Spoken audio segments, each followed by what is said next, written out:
Ярихгүй болохгүй асуудал л та. Багш бол юу гэж зарлигласан, биднэрт юу гэж ярьдаг байсан, олон нийтэд бас юу гэж ярьдаг байсан. Тэр бүхэн бол ямар ч алдаа мадаггүй өдийг хүртэл явж ирсэн. Улаан сайн мурдаас ингээ өр хүүхд нь худлаа яриад, өнгөөлөгч нар нь худлаа яриад ингээд тахаар үгүйсгээд өр хүүхдийн нурдаас тавшаад тах нэг байдалтай байгаа. Багш өөрөө нэг амьд байхдаа хүртэл их л олон хүнд өгн ярьсан да.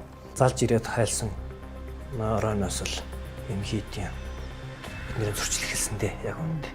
Сүүлд багш бүр өнгөрөхөө өмнө миний тамгаа авчих, түлхүүрүүдээ авчих, ширээн дээрээ тавьчих гэдэг. Тэрс манай ихнэр кимиг л ойртож болохгүй. Гитгийг кимиг чи суулгаж хаад өөрөө хэлчихсэн. Кимич юу нотгол ондоо тангараал гэж. Хит рүү ортохгүй шүү. Би та нарт өгдөг юм гэж өгсөн шүү дээ. Амьд байхдаа өөрөө хэлчихсэн. Хойлоо надад бол намайг ингэж оршоорой гэж захиж хэлсэн. За би ингэ ярих гэж байна.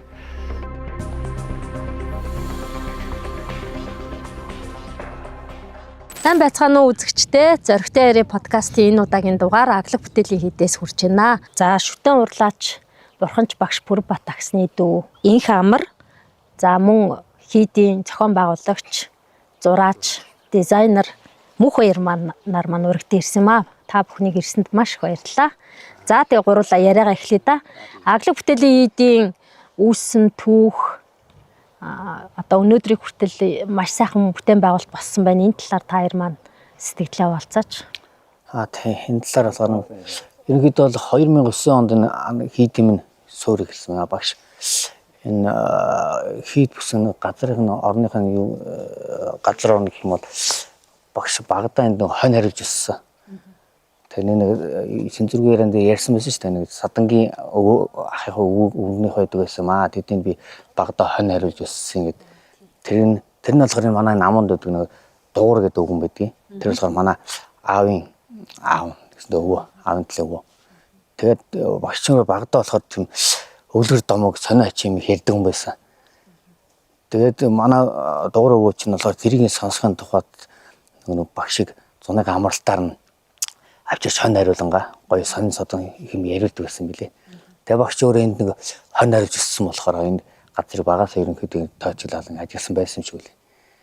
Тэгээд 2009 оноос энэ хотоос хүн амтнаас зайдуу газар энэ бүтээлийн сүм бариад нэг ном бүтээлээ бясалгал номынхаа ажилд орё гэд хүнээс зайдуу маглаг ууланд гараа гэж анх хэлсэн байна. Тэгээ явандаа яах вэ? Нэг Монголд ч нэг үжид хараад ах тийм газар ховортой юм бүтээн байгуулж явж явцад болохоор хүмүүс аяанда өөрсдөө ингэж цуглараад үзэж эхлэв. Тэгээ хүний хөлд дарагдав явандаа тийм ч нэгэд мөргөлийн сүм болсон. Тэгээд ерөөдөө нэг бүтээл сүүлдээ нэг бяцлал бүтээлийн сүмийг багш нь одоо энэ цааталтын архтын зохио гэж байдгийг. Тийш нь ер нь бүтээлийн сүмийг тийшээ ерөнхийдөө барья гэсэн төлөвлөлт. Энийг мөргөлийн сүм болгоё. Тэгээд гол сүм нь болохоор бяцлаглалын хичээл бүтээл заадаг. Тэгээд эндээ сууж өөрийнх нь урлагийн шашны болоод номоо бичиж тэгж анх гарсан байгаа юм шиг. За ер нь бол монголчууд бид нар бас энэ сайхан бүтээлийг хайрлж одоо олноороо бас ирж биширч шүтэж үзтгэл дээ. Тэгээ ер нь бүтээн байгуулалтын явцад нэлээд хүний гараар бүтсэн зүйл маш олон байгаа байхгүй. Тэгэхээр ер нь хэр зэрэг олон хүн ажиллажээ.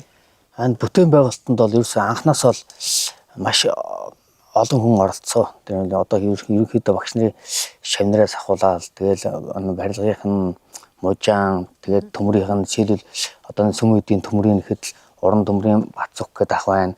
Тэгээд энэ чулуун сэлбэрүүд бас нэг төвшөөгөөд үүдэн чулууны төвшөө чанбан чулууны мига гэдэг сайхан хоёр авьяастай ах нар байна. За аливаа байгууллага ер нь ямар ч газар зохион байгуулагч гэдэг маш чухал үүрэгтэй байдаг. Манай мөнх хоёрын хувьд бас өөрөө зураач, дизайнер хүн байна. Яг энэ сүмийн хувьд хамгийн их гардан оролцож исэн цаг үеэ дурсаад мөн одоо сүсгтэн олны оргил үе ямар цаг хугацаа байдیں۔ Тэрийг бидэнд хууч өрөөж. Сая томоо бас ярьж байгаа юм л да. Анх багш нөгөө бяцлал бүтээлийн сүм барина гэдээ барьсан гэдэг. Ер нь багш бол тэр зарчмаас бол ерөөсөө өөрчлөгдөөгүй. Нэгсэндээ бяцлал бүтээл буюу багш бүх өөрийнхөө онлын академик номнуудаа бүтээсэн байхгүй энэ хийдтэй байх та. Тэгээ өмнө нь хийн гэж олон 2005 онд хамгийн анхныхаа номыг хийчгээд бүтээчгээд тэгээд тэрнээс хойш нэлээд зогсон гойж жагаад 10 жилээр этэ зогсож жагаад тэгээд дараагийнхаа номуудыг намайг ирснээс хойш хийсэн. Би тэгээд ер нь 15 оноос хойш 10 жилийн яг тасралтгүй. Ер нь бол бид нар чинь 365 хоног яг эндэл биж идэг. Амралт гэсэн ойлголт байхгүй. Бүгдээрээ яг багштайгаа ярьсан ярианда тий тангарсан тангарах тэгээ өөрсдийн бас зорилго байна. Эндээ үнч байна гэл тэгэл үдсээр галаард марсан да. Ерөнхийдөө би номон дээр сууж явах хугацаанд бол аюу их цаг хугацааг багштай хамт өнгөрөөдөг байсан л та. Өглөө 4 цагт юм уу 8 цагт юм уу 5 цагтаа босоод тэгэл орой 1 цаг хүртэл битээр сууж явахт чинь ер нь бол хоорондоо салахгүй гараад энэ нийтдээ тусалсан ч гэсэн хамтдаа яваал байнгын цуг яваадсан болохоор өөрөөс нь маш их сурсан. Эрдэнэ сурсан гэхөө. Тэгээд тэрнээс шалтгаалаад ер нь би ийм зохион байгуулагч тал руугаа ер нь бол баг зэрэг багш надад бол жоохон найдлага тавиад мөнхөрөө чи нэг ихтгэл алдахгүй нэг зохион байгуулад өгөөч гэж би нэг сүүлийн 3 жилээр итэ зохион байгуулалтын ажил хийсэн. Ер нь аглагт бол ирж явах цаг хугацааг бол хамгийн их хүн ирдэг өдөр гэх юм бол үе гэх юм бол мэдээж зуны улирал байгаа. Гэхдээ бүхэл улирал нь маш сайхан байдаг л да. Ирсэн хүн болгон бүх улиралд бол маш баяртайгаар буцаа явдаг. Гэхдээ энд хамгийн их хүн ирдэг нь аюу сонирхолтой 6 сарын 1. Одоо удахгүй 6 сарын 1 болох гэж байна. Хүүхдийн баяр болох гэж байна. Энэ өдөрт бид нар тавуулахнаа ч юм уу хідүүлэхнээ ч хамаахгүй маш ихээр бэлдэж тэр өдрийнхөө ажлыг бүх ажлуудаа хүмүүсийг ирэхэд хүлээн авах хэмжээнд нь ямар нэгэн алдаа мадаг гаргахгүй галт төмрийн авьялаас ахуулаад хүүхд мөхд унаад энтчгүй гэж зөндөө бол асуудлууд байдаг гэсэн. Тэр болгоныг урьдчилж хаана харуул хамгаалтаа тавих уу гэл. Гол яг түүхэн дурсгалт бүтээлүүдээс танилцуулбал. Түүхэн дурсгал гэхэлэр одоо сүүлд бүтээгдсэн гэж байна уу? Тий, яг байгалийн өөрийнх нь бас нэг юм онцлогтой өвөрмөц бүтээлүүдийг бас амьлуулсан гэж ярьдаг шүү дээ, тий. Манай хийдийн тэр талаар уг нь томоо ярил их сонирхолтой л. Тэр талаарыг одоо мөргөлийн замаар л байна л да. Бараг нэг сүүл багш нэг 50 хэдэн чулуун бүтээлээс нэмэгдээд одоо бараг 100 гарч байгаа хаа. Нарийн сайн тоолоогүй л байна. Тэн дээр ч одоо жишээлбэл манай мөргөлийн зам чинь болохоор сүмөөс тойроод бурхан багшийн намтрыг төрхөөс ахуулаад хийн саваас төрөөд эрдэм ном үзээд бясалгал бүтээл хийгээд нэрэн дарыг үзүүлэх хүртэл тийм бурхан багшийн зохионгуугаар ерөнхийдөө мөргөлийн замыг бүтээсэн байхгүй юу? Бүтээгч байгаа. Ерөнхийдөө тойрогт нь тийм зарчимтай байсан мөлий. Тэн дунд их сони юм гэвэл одоо лам хад байгаа. Тэгээ лам хад болохоор энэ мөргөлийн зам ерөнхийдөө гаргаад явжсэн чи багш ирэнгүүт ингээ хардчихна. Миний хүнийг харж гинөө гэд харсан чи энэ яг завдаа суусан ламтай адилхан байгаа хэвээр. Нэрээ харсан чи одоо ингээд завдаа суусан ламтай адилхан. Баруун талдаа нэг юутай судартай, ардталтай бас сентитэй. Тэгээ доор нэг жоохон суудлмууд бид нар хад нэг жоохон янзлсан л та. Тэгээ ерөнхийдөө тэр их мардсан цаанаасаа байгаль ээжээс хөгжсөн тий. Одоо гадаадын зуулчд хэр ирж байна. Дотоодынхан бол нэлээд сайн мэддэг болцсон. Манайхан аглагийн хэд гэхээр бүх хүмүүс л гадныхан бол яг мэдхгүй зүгээр яг энд нэг юм гоё газар байдаг гэсэн мэдээлэлтэйгээр наашаа хөвчлээ ирдэг. Тэгээ гадны хүмүүсийг бол аль болох би өөрөө бас нөө хэл тарах юм бол угтаж аваад тайлбарлаж өгөөд явцдаг л да. Явцдаг байсан л да. Тэгээ буцахтаа бид нэр бүгдээрээ бэлгэсэлт өгөн амар маш их баярлаад явдаг байсан. Тэгээ Монголд бас ийм шал өөр юм нэг уур амьсгалтай аюу гоё бүтээн байгуулалттай байна. Энэ үнэхээр хуучин биш шин сүмүү гэдээ бүр гайхдаг байсан. Гадаад хүмүүс. аргагүй орчин цаг тий. Ер нь ирсэндээ харамсахгүй их гоё ингээд уулаар ингэж явж үзээд. Тэгээ ер нь хүмүүс 30 минутанд сүм рүү ороод ер нь 30 минутандаа ч юм ингээд цагтаа гараа авчиж болно шүү дээ. Тэгэхгүй гадаад хүмүүс бол ер нь Монгол аль нь 2 цагаас нэг цаг хагасаас нэг 2 цаг ирээдээ зарцуулаа гарчдаг юм байна тэр. Тэгэхээр эн чинь байгалийн сайханд налаагаал байгаад байдаг аахгүй ер нь. Тэг үзэж харах юм ер нь ихтэй л дээ. За манай инх амрын хувьд болохоор багшийн үеэлдүү те. Тэгээд төрсөйч байгаа нөхд. Тэгэл яг л багштай энд анх шав тавьснаас хойш байн хамт байсан уу? Тий, ерөнхийдөө шав тавиад баг хоосон багт нэрсэн. Тэг бүх ажилд анх ерөнхийдөө нь бол сүм хийдийн бодог шон зөвхөн урлаас багшийн урд ухааны сургуулийг төгссөн. Хоёр туяа дид зандаа гэж явдаг. Тэгээд энэ сүм хийдийн бодог шон юунд нь туслах гэж ерөнхийдөө оролцож ирсэн л дээ. Тэг явандаач явах одоо энэ уул хаданд чи юм хийж юм уу чинь тэгээд бодог шонхохоос илүү бүх ажилд нь баг багаар оролцоод тэгээд энэ чулуугаар хийсэн том зам бүтээл бүгдэнд нь ерөөдөө гар бие оролцсон. Тэгээ ер нь энэ бүгдийг чинь хийсэн хүмүүс бол зөндөл байгаа шүү дээ. Тэгээд тэдэрт зарим нэгэнд нь туслах юмдээ туслаад энэ дэмнээд тэгээд энэ чулуун өрлөг дээр болохоор энэ нутгийн залуучууд болоод бас нэг хотоос ирсэн нэг жоохон хүүхдүүд ирсэн. Тэд нар ч анх хэрэгтэй өргөө жоохон хүүхдүүд ирсэн ажил хийж мэдэхгүй. Тэгээд тэдэртэйгээ нэг уучраа болоод ерөнхийдөө явандаа бол нэлээд ажилтны хийчтнаа цаад очиж ажил дөртөө болоод энэ их бүтээн байгуулалтыг ерөнхийдөө дуусгасан байна. Дуусгаж байгаа ер нь 50% дараа л явж байгаа. Одоо цаашаа ийх юм бол дутуу маш их байгаа. Яг бас хийдийн бүтээн байгуулалт эцсийн зорилго бол нэлээд том байсан биз 50% дээр байна гэхээр зорилго бол нэлээд том байна. Тэгээд дутуу оргисон маш их ажил байгаа ярьж исэн ингэж хийнэ тэгж хийнэ энийг ерөнхийдөө ийм болгоё гэсэн багштай ярьж исэн маш их ажил байгаа. Тэр үгдийг тэгж жоод нэг цугц юм ярина. Цаашдаа бас энэ зорилгыг биелүүлэхийн төлөө олон шавнар нь сүсгтээ олон хичээх баха тийм ээ. За тэгээд би бас сая доороос ирж явхад сонин содон ганц нэг амтан харагдчихэв. Тийм энэ бас байгалийн манад байхгүй нутгшуулсан юм шиг энэ талаар тоогсыг ярьж байна. Тийм тоогс шүү байна. Багш чинь өөрөө их сонин хүн шүү дээ. Нэг амттад одоо хайртай гэх юм шиг нэг амтын авчирч их тижих их дуртай. Энэ тоогс бол их сонин. Тоогс чинь болохоор энэ хүмүүс болохоор энэ сайхан дулаан орны амтан танаа энэ чинь өвдмөл ингээд гадаа хүмүүс явж явах чинь гадар явж явахдаа гайхдаг шнэ. Гадаа тоогс явж байгаа чинь халуун орны шоу үстэй. Бид нар чинь анх бас тэгж боддог байсан байхгүй. Тэгэд эдгээр чинь тийм биш юм байна. Эдгээр манай энэ тоогснууд чинь одоо өвөл гадаа дээр модон дээр ханаал өвдийн ёс эхэлсэн болсон модон дээр ханаал хийж идэг. Тэсвэртэй юм тий.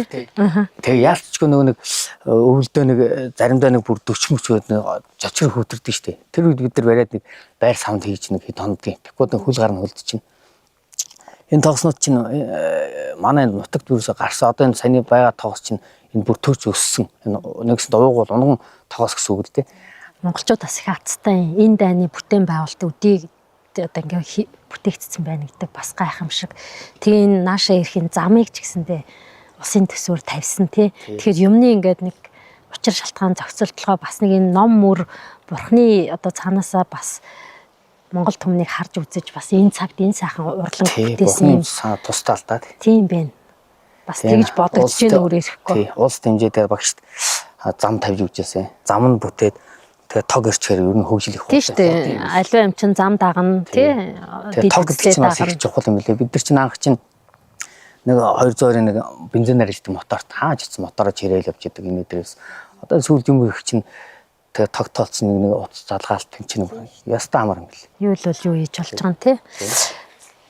За бас энэ сайхан газар ирээд нэг олон зүйл яриулмаар л байна л да. Хүмүүс ч байгаа. Тийм хүмүүс ч ингээд нийгмийн одоо болж байгаа үйл явдлуудад нэлээд бас олон нийтийн сонор одоо илүү тавигдаад байна л да чих тавьж जैन. Тэгээд одоо хийлээ. өчигдөр бас нэг ийгэл нивсээр мэдээ явж исэн л да. Аглаг бүтээлийн хийдийн өмчлөлийн асуудлын маргаан гэд.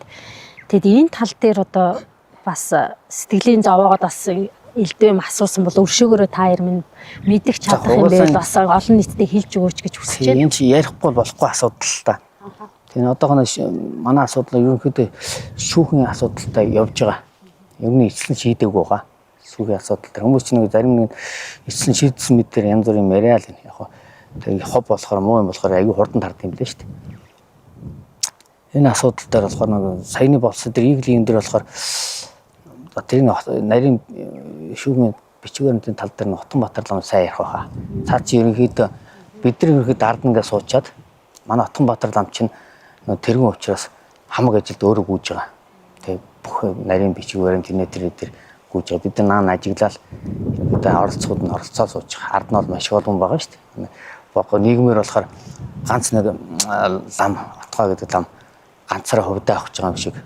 Яасан шуналтай лам ба гэж яваал ард нь бол их олон хүн байгаа шүү. Ер нь бол яг нэг талын мэдээлэл их яваад хахаар хүмүүс ч бас төрөлдчихдэг л дээ. Нөгөө нэг яг Солонгос гэр бүлийн талаас нь л илүү их мэдээлэл тавьдаг. Та бүхнээс болохоор баргалтай сонсогддог шүү. Тэгэхээр бид нар ч яг нэг мэдээлэл ер нь мэрэгжлийн онцлог гэж хэлж болох хаа. Ер нь зураач хүмүүс чинь жоохон дотгошоо. Бүтээлээгээ сууждаг бас олон нийтэд царайгаараа гарч ирсэн ч юм уу тийм байхгүй шүү дээ. Тийм байна тий. Гэхдээ яг энэ талаар илэн далангуй. Ер нь бол нэг хуулийн үнэн гэж хэлдэг юм уу? Тэгээд хүн ёсны үнэн гэж хэлдэг юм уу те. Энэ хоёр зэнзүүр дээр л ярина шүү дээ. Тэгээд энэ хоёр үнэн бол хоёулаа л ер нь багштай холбоотой байх хэвээр. Тэгээд багш бол юу гэж зарилгалсан, биднэрт юу гэж ярьдаг байсан, олон нийтэд бас юу гэж ярьдаг байсан. Тэр бүхэн бол ямар ч алдаа мадаггүй өдийг хүртэл явж ирсэн. Тэгээд хуулийнхаа цаанаа бичиг баримт гэж хэлдэг юм уу те. Тухайн байгууллагын удирдах зөвлөлийн шийдсэн асуудлууд байж байна. Тэгээ өнөөдөр ямар төвшөнд явж байгаа вэ гэд энийг харах юм бол аль ч талаасаа багштай холбоотой л явах. Тэгээд энэ үнэн бол удахгүй тэгээ шүүх хурал дээр шийдэгдэх байхаа гэж бодсон. Яг хөө ингээд мэдээж хэрэг Монголын газар нутаг байна тий. Бид нар ч одоо аливаа зүйлийг хийж бүтээхдээ газрыг бол эзэмших ингээд бүр авчдаггүй шүү дээ тий. За ийм нэг шалтгаан байгаа. Наадах чинь энэ юу байгаа? Энэ манай хийдийн 20 га газар гэдэг энэ одоо ингээд ерөөхдөө ингээд орж байгаа. Энэ болохоор орон нутгийн тусгай хамгаалалтаа бүсгэж явдаг. Тий, тэгээд эзэмсгээр явдаг. Энэ дээр нь тэгээд Төв аймгийн иргэдийн юу нэ манай ерөнхийдөө хийд чинь гол хийд чинь Төв аймгийн Борнов сум дээр үүдэн шүү дээ. Үлзий Бадаруулагч гээд 2005 онд ерөнхийд нь барьж эхэлж байсан.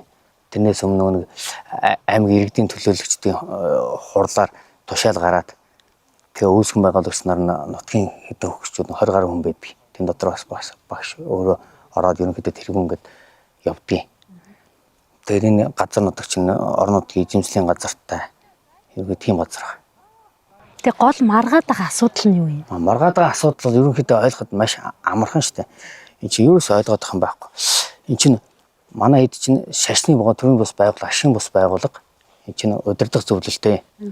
Багш байхдаа өөрөө удирдах зөвлөл амьд байхдаа томилцсон. Удирдах зөвлөлд нь 4 лам байдгийг. Тэгээд 5 хүн байдгийг. Нэг нь бий байгаа. Яг нэг бүтээн байгуулалд оролцсон гэдэг утгаас багш нэг энгийн шүтээ урлаач энгийн хүн болохоор бас оролцсон юм шиг байгаа. Тэгээд энэ асуудал юу вэ гэвэл багш өөрөө нэг амьд байхдаа хүртэл их л олон хүнд өгн ярьсан да. Энэ хийдийг чинь сүмүүдийг чинь удирдах зүйл авч явна энэ чинь байгуулга. Тэгээд сургууль болох нөгөө сая би хэлсэн шүү дээ нэг ширвж өгд ингээд нэг шавьда бүрэн хөдөлгөөд өгсөн байгаа. Ширэн чинь зөндөө сайн чанар бэлдээл явж байна. Тэгээд соёлын төв гэж яриад байгаа. Соёлын төв болохоор дөлгөөнд өгсөн. Дөлгөөнд бас анхны шавны гэдгийг. Тэгэхээр нөгөө манай ухаан зайг танаар таних тань ухаан зай багш. Бидний яг дээдлийн цандаа бид нар ерөнхийдөө хичээл орж илээс. Ухаан зайд болохоор цаа чин багшин дээр дээрхцэг үргэлжлүүлээд уншаад явж байгаа. Тэгээд хоёр охиндоо болохоор багш нэг 18 онд надад чинь 18 онд байгаа. Багш тэрээр өөртөө нэг гэрээслэг бэлдээд ирээд нэг гар үлээс зуруулаад авч ясаа. Тэн дээр нь болохоор багш сүүл бисэнд нариу учир мэдгүй л сүүл ярьж яхна. Надад чинь би өөх юм өгцөө хангалттай. Надад чинь агдгийн дотоод асуудалд ерөөс оролцохгүй гэдэг багш намлцсан баг гэж ярьжсэн.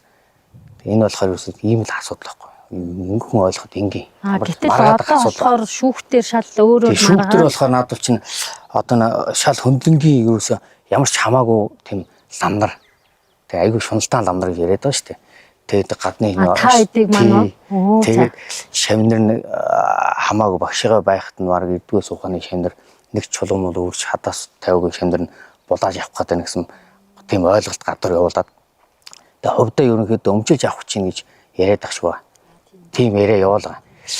Тэр бол тийм биш ээ. Ерөнхийдөө бол яг шүүхийн явцад ингээд бичиг баримтаас бүгдээс нь харахад бол ерөнхийдөө яг өмчилж авахар хүсэлт өргөдөл гаргасан хүн болохоор тийм багш хоёр охинтойгоо яг аль туусны тийм өргөдөл гаргаад гар үл өсөө зургаад өгсөн юм байлаа. Манайдаас бол ерөөсөө тийм байхгүй. Ямар ч хувьдаа авъя гэсэн тийм бичиг баримт ерөөсөө байхгүй. Ерөөсөө л удирдах зөвл цаашдаа үйл ажиллагаагаа хэвэн аваад явна. Урд нь хийгээд болцсон. Бүгдийг л хийгээд анхнаас нь хийцээд явцсан юм шүү дээ. Энэ удирдах зөвлөөс ажиллаа хийх, цааш юм хийх, бүтээн байгуулах ямар чадамжгүй яриад яваад байгаа. Бид нар ч одоо ингээд хийгээл нүдэн дээр нь босгоод ирсэн хамтдаа багшигаа дор ерөөдөө багшигаа зарлал явуулсан л да. Тэгээ цаашдаа хийгээ сурцсан бас цааш өөрчлөлтөд хийвэн ингээд аваад явна шүү дээ. 50% байгаа юм чинь 100% болох зорилгоо биелүүлнэ шүү дээ, тийм ээ. Жишээлбэл өчнөөл ярьсан хийгээг дутуу юм байна л да. Одоо тэр цаатан модон дотор харагдж илэн лусын сүм гээд энэ сүмхэд зөвхөн ханагийн босгоцсон. Энэ дотор ихэд одоо дээвэр нь 3 давхарлах дээвэр хийгээд дотор ловон жил бүгээд хатан дээр нь сэлцсэн 5 м. Тэгээ доторх нь болохоор ерөөсөө яг л байгалаар нь гадны юм зүй орчин материал оруулахгүйгээр гоё үнт чулуун болгоор ингээд өрөөл чимгэлэл дотороо том хад модон байгаар нь байрлуулад тэгээд энэ дотор нэг содон судлын музей гэдэг байгаа. Тэн дотор ерөөсө чихмэл тэгээд багшийн цуглуулсан сонин сод юмуд маш их байгаа. Тэднийг дотор ингээд байрлуулад тэгээд нэг цаашгаа нэг ерөөдөө архилж ухаад дотор нэг тийм агуу юм хийгээд багшин тэр сакусны өрөөнд байдгийг жоохон хөлтэй холбоотой нэг чинь нарийн нандимууд гэдгийг тэдрээ тэнд хийж ер нь байрлуулъя. Намайг байгаад байрлуул ер нь одоо дарих ихт хийгээд өнгөрдөг жилээ бид нар газар модон очиж үзчихлээ байсан. Талын зам харгуу дутуу зөндөө байна өө. Тойрол явах юм бол ингэ тайлбарлал хийж бүтээгээгүй ингэж хийж ярьжсэн маш их байгаа тий. Тэгээ одоо эний чинь яг хажууд нь хамт бүтээлч хийлцэжсэн. Тэгээд юу зоржсэн тэрийг биелүүлэх хүмүүс чинь яалтчгүй шаардлага шүү дээ тийм ээ. Хажууд нь байсан чанар шүү дээ. Өөр хэм байх уу. Наадах чинь гадуур тэг яриад одоо нэг жишээлбэл нэг төвчийн маргаан дээр чинь ярьжсэн шүү дээ. Одоо нэг ямар ч нэг чулуу тавь үзээгүй шамдар нь гэр бүлийн дээрлэхэд бид нар дээрлэхсэн юм юусоо байхгүй шүү дээ. Дээрлэхэд тэг баг булааж явах гэдэг нь ухааны юм ярил. Яг бид нар чинь одоо нийгэм чинь ингээл нэг хит нэг талыг барай шуурчдаг л да. Тэр л шуурга явсан л та нэг хэсэг тий. Тухайн үед чинь биднээс ярьцлага авьяас сэтгүүлчд их л явж байсан. Яг юм хэрүүл уруутай юм яах гэж бид ерөнхийдөө яриамаар өгж байгаагүй. Ерөнхийдөө юм зэгцэрэг гэ. Одоо ч ерөнхийдөө бүх юм ойлгомжтой болоод зэгцэрч байна дөө. Гэхдээ одоо тэгээд нэг иймэрхүү жоохон багшийн ч гэсэн ингээд нэг одоо дээрээс тэнгэрээс харж л байгаа да. Монголчууд тэгж залбирдаг штэ. Дутуу орхисон хийж бүтээхийн их хүслэн тэ энэ болгоныг гүйцэлдүүлэх шавнар нь бас нэг ингээд нийгэмд ад үзэгдэг ч гэдэг юм уу. Нэг талдаа ингээд сошиалар ил дээр хилүүлээд тахад гомдол төрөх юм уу? Эн чинь айгүй энгийн асуудал байхгүй. Багш өнгөрсний дараа бол мэдээж бүгдээрээ илүү их уг нь нэгт болоод нэгцгээе гэж ярьж тохирж ирсэн бид нар. Тэгээд хүүхдүүд нь хурж ирээд энд байя бид нар бас ингээ аавынхаа юм ингээ цааш нь үргэлжлүүлэх чинь хамт туслая гэж тохирсон байхгүй. Гэвч яг ярьсандаа байсангүй ингээ явцын дунд одоо намайг баг задлах шахуу яриад тэгэл тамга тэмдэг хүртэл аваад явсан. Миний гар дээр ийдсэн байхгүй. Тамга танд тийм. Сүүлд багш бүр өнгөрөхөө өмнө би нэг тамга авчих, түлхүүрүүдээ авчих, ширээн дээрээ тавьчих гэд. Ингээд багш нь юу н удах юм шиг байна. Нуруу уурчлаа. Тэгээ миний хүн аглийнхаа юуг нь гол нь энэ нуруу болоод байж байгаарэ гэж загсан байхгүй хамсарт. Тэгээ түүнээс хойш бол хамгийн харамсалтай нь одоо багшийг цааталт нь ингээд галд өргөж байгаа шүү дээ тий. Багшаа чандарлаад байж хат. Нааталт нь ингээд хаалганы цүнүүдийг ингээд солио явж байгаа жишээтэй тий. Тэгээ тэр мэтчлэн тийм үед чинь би одоо ингээд цагдаа магдаа дуудаад байгууллага хамгаалж яана гэдэг ингээд сүр бадраачих юм бол айгүй эвгүй багшийн нэр сүрт хамгийн нэгдүгürt айгүй муухай харагдах гэсэн. Тэгээ үүнээс болгоомжлоод ерөнхийдөө нөгөө хөдөлтөд сануулж бол хэлсэн л дээ. Би та нарыг бол цагдаад өгөх боломжтой байна шүү. Дэндээ шүү та нар айлын гэрт очиод хаалганы зүг сольдгүй үстэй. Амар дормжлох байхгүй. Тэгэл тэрнээс ахуулаад дараа нь ингээл тамх тэмдэгний асуудал болол янз янз ингээл одоо ингийн шүү дараа жил бүгдээрээ ингээл төлөвлөгөө гаргаад одоо манайх яг байгууллага чааш ингээ бусад байгууллагуудаа гэрээс ахуулаад те пос машина хүртэл ингээд авъя гэхэд чинь заавал тэргүүний гар үсэх хэрэгтэй гэл ингээд эхэлж байгаа байхгүй байгуулгын байгууллага дээр авч байгаа учраас ингээд энэ их боломжгүй ингээд мөнгө санхүүгээ ингээд зэгслэх асуудлууд байж миний их ажил болчиход байдаг.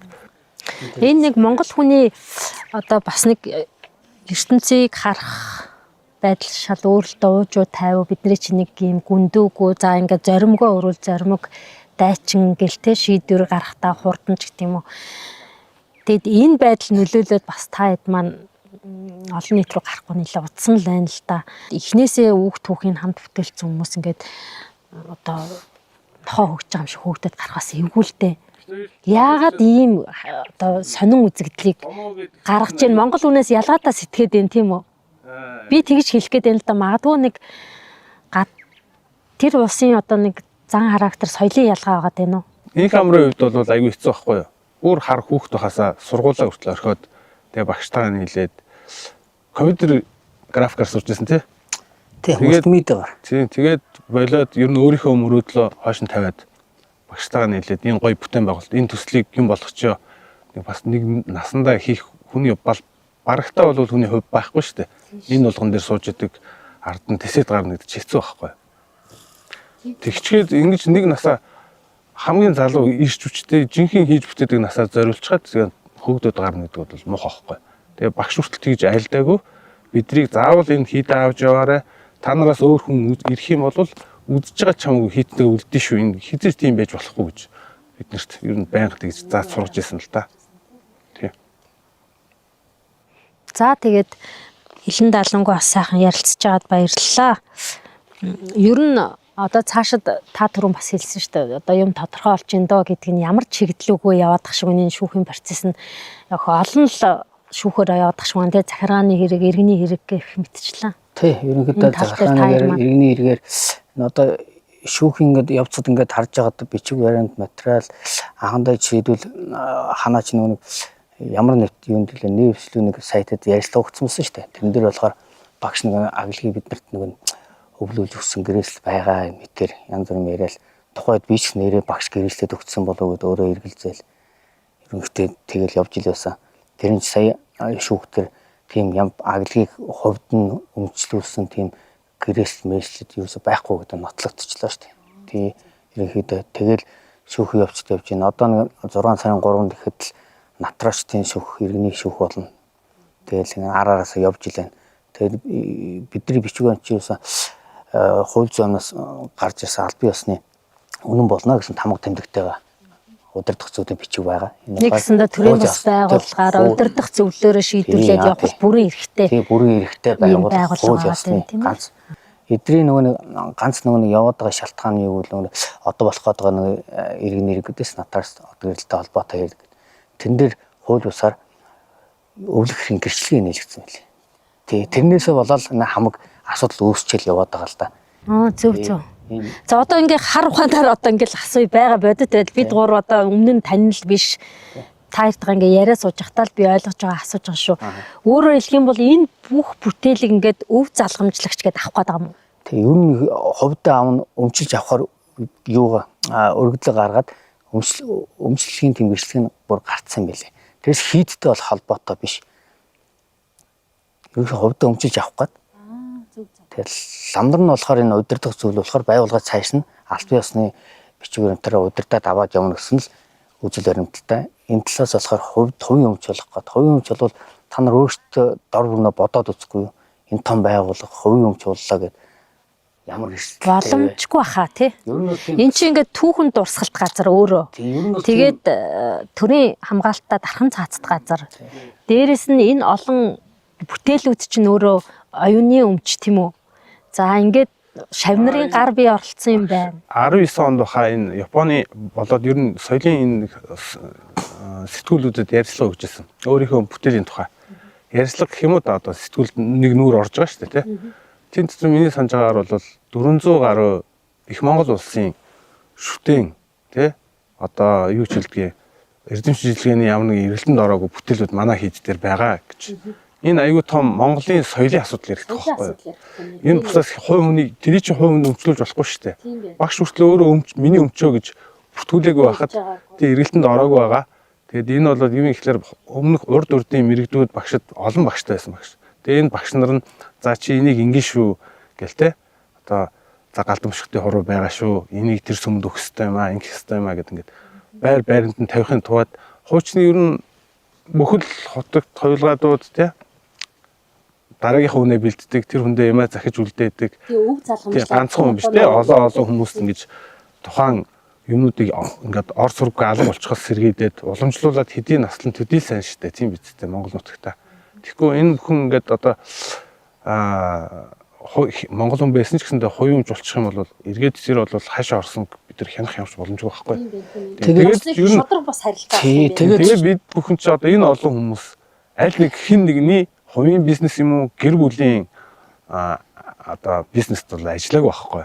Бид нар юу ихлээр анханасаа л Монголынхон урлагийг дэлхийд таниулъя гэсэн зорилготой байсан.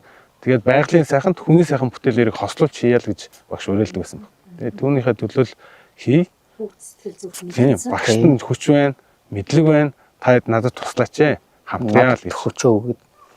Тэг ерөнхийдөө энэ аглын цаашдын юу хувьцаа ерөнхийдөө ингэж ярьдаг байсан л да. Юу ярьдаг гэсэн бол эн чинь одоо сүм хийд одоо удирдах зөвлөлтэй. Одоо ингээд өөрөө байгаа тэр одоо хамт бүтээлсэн ойрын шавнараа удирдах зөвлөлөө бүрдүүлсэн байгаа шүү дээ.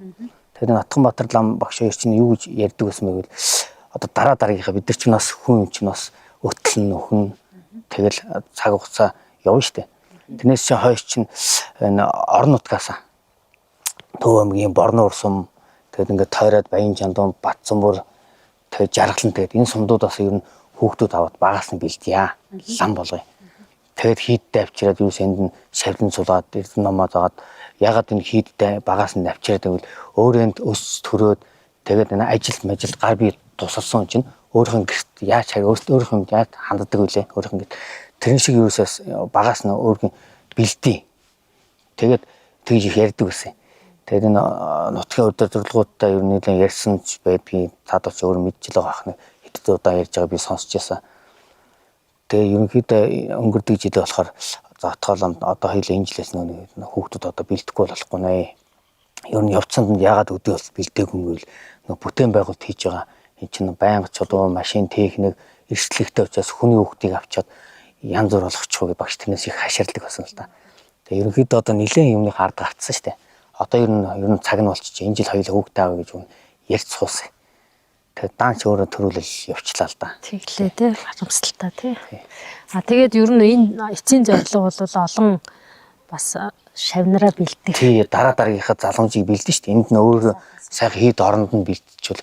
Тэгээд тэр олон хүүхдүүдээс чинь бас нэг үнэхээр сэтгэл гаргаад үлдээд цааш нь авч явах хүүхдүүд шалгараад үлдэн шүү дээ. Тэгээд бас аль нэгэн тэрүүнээр тодроо цааш явах л ах. Хэдэн зуун жилээр ингэ явна шүү дээ. Ерөнхийдөө ийм тогтолцоог энд ерөнхийдөө бий болгоцсон байхгүй юу? Энэ тогтолцоог чинь хувийн өмч болох гээд ингээд зүтгэдэг би гайхаад байна л да. Яг нь өөрөө хувьдаа авчаад хайрлж хамгаалж иж болно л да. Тэгж бодож иж бид нар бас энэ дөрч хийж байгаа шүү дээ. Түүнийг бас буруугаар удаж иж болно. Тэгвэл дараа дараагийн эрсдлээ яга бодохгүй юм болоо. Хувийн болчиход өөрөө энэ насандаа ингээд сайхан тийм багч одоо энэ насандаа ингээд хайрлж хамгаалаад явж ийн гэж өөрөөс нь одоо яах вэ? Дахиад л энэ өмчийн маргаан хэрүүл өргөжлөл насан туршдаа өргөжлөх юм. Тэгэхээр энэ багш өөрийнх нь тогтолцоо айгүй зүв байгааз дараа дараагийн шавнараа бэлдээл ингээд явчихна. Тэндэн дос чинь өнөхөр үеийн ингээд уламжлаад одоо хамт байх юм уу тэргүүн ламан за тэгэл ингээд шавнар нь бэлтгэгдээд ингээд зорьсон зорилго нь сайхан биелж явах хэрэгтэй байгаа нь тийм олон нийтийн юм дос чинь тэгэл өнөхөр олон хүүхдүүдээс чинь эрдэнэ номоо хөөгөөд өнөхөр ингээд дэшээ ялгараад явах нь явна. Зарим нэг нь өнөхөр яг эрдэнэ ном биш маа гэхэд энэ бүтээн байгуулалтанд оролцоод ирэнгүүт энд би наад тохирох юм гээд өөртөө чиг баримжааг бас олчих штеп. Одоо цаашаа ингээд энэ явдаг жумраа л юм. Үгүй асуудал байхгүй. Энэ юус асуудал байхгүй. Уг нь бол их энгийн байгааз. За та хоёртойгоо ингээд яриа суухад сэтгэл бол үнэхээр тэнгээр уужуу гоё байна оо сайхан хүмүүс байна. За удирдах зөвлөл гээд нэг одоо хүмүүс нягт байгаа те бас нэг зорилгоо биелүүлэх гээд байж байгаа гэдэг ойлголтыг авлаа.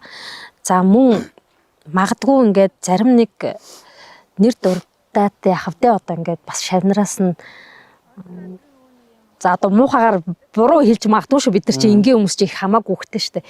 Нэг шуналтаж одоо дэвтэж буруу замаар явж байгаа ганц нэг бас жишээ байх юм уу? Одоо нэгсэндээ монголчууд дотроо хагаралдаад байна үгүй юу? Тэр яг тэднийг нэг буруугаар яриач жоох одоо ерөнхийдөө өөртөөс нэг нарийн мэдээлэлч сайхан бүрэн сайхан мэдээгүй юм болоо тэрэндээ жоохон буруу жишээ явуулдаг юм болоо нэг ганц хоёрын байгаа хүн болгон тэм тэгш биш тий. Тэгэхээр тийм байгаа. Уул нь илүү нягт байгаа л нөгөө эцсийн зорилгоо биелүүлээд авбал тий. Тэгэд энэ байгалийн сайхан энэ зохицолцсон энэ бүтээл бол нүгэд явахгүй тодорхой. А хин нэгний өмчөд очиж болохгүй гэдгийг бол би л одоо Монгол улсын иргэнийхээ хувьд тэгж бодож байна. Ерөнхийдөө бол орон нутгийнх нь бүгд ер нь тийм бодолтой байгаа. Ерөнхийдөө яхаар энэ чинь хувийн өмч болох юм бэ? Энд чинь тэгэл орон нутгтаа ингээд улстай үлдэл цааш нь ингээд сүм хийд юм чинь лам өдрний аваад явчихнаа гэсэн бодолтой. Ерөнхийдөө нутгаар тийм байгаа шүү. Би та хоёртаа зоригтой яриагээд хувийн подкастаараа ярьж байгаа. Тэгээд аль болохоор одоо хэлчи ярьчи гэсэн зүйлээ яриасаа л гэж хүсэж байгаа. А түүнээс бид нар ингээд дотроо одоо бодоод тайван явж идэл бусдад ингээд ад үзэгдэх байдал их хэцүү хилмигдэх их хэцүү байдаг. Бусдад одоо хийгээгүй хэргийнхаа төлөө муухагаар хэлвэл хэцүү байдаг шүү дээ. Тэгэхээр чинь би амин бодоол байдаг шүү дээ. Гадар нь болж байгаа энэ хил ам хэрүүл уруул одоо нэлээдэн болж штэ. дамбарын чуналтай нөгөө нэг гадны хүн аваад нээдрэл хийм багш хүртэл байхгүй болсон. Энэ янз бүр ярьж штэ. Тэгэл энэ сүм үеийн маргаан их олон хүний анхаарлын төвд байх шиг байгаа. Энийг болохоор би болохоор ерөнхийдөө эхэндээ бол жоохон тийм дурамчхан жоохон ингээд байсан л та. Одоо ер нь бодоод байхад ер нь зөв юм шиг байгаа. Энэ их том асуудал ингэж өөрнөж одоо монголчин шашин дахиад дөрөвдгүүдгээ дэлгэрж яах гэж багш байнга ярьдэн штэ. Энэ үед чинь орон нутаг газар сайгүй хаасаагүй л сүм үедүүд ингээд өчнөө баригдчихээн. Тэр нь ямар зоригтой хувийн шинж танд эсвэл нөгөө нэг шашны чиглэлээр ч юм уу ямар одоохондоо өөртөө дотор л байгаа л харахалтай. Энэ бүгд одоо энэ аглагаас жишээ аваад ерөнхийдөө ийм асуудал үүсдэг юм байна шүү. Хойштоо өөртөө энэ асуудлыг эртгэн зэвсэх болов, тийм сэрэмж өгсөн болов гэж бодож байгаа шүү дээ. Сайнаар бодвол тэгэхээр ийм асуудал болсон бас нэг буруу садах зүйл биш байх болдгоор болж байгаа хэрэг. Тэгээ явандаа бүх юм сайхан болно дөө. Тэгээд хуультай цаацтай орон байна та. Тэгээд хууль ёсны дагуу шийдэх байлгүй харж илээ. Тэгээ шийдээд явал цааш нь өнөхөөдөө багшаа хэлсэн дутуу хөдөө юмыг хөгжлүүл шийд дуусгаа сайхан болгоё гэсэн зорилго бол байгаа.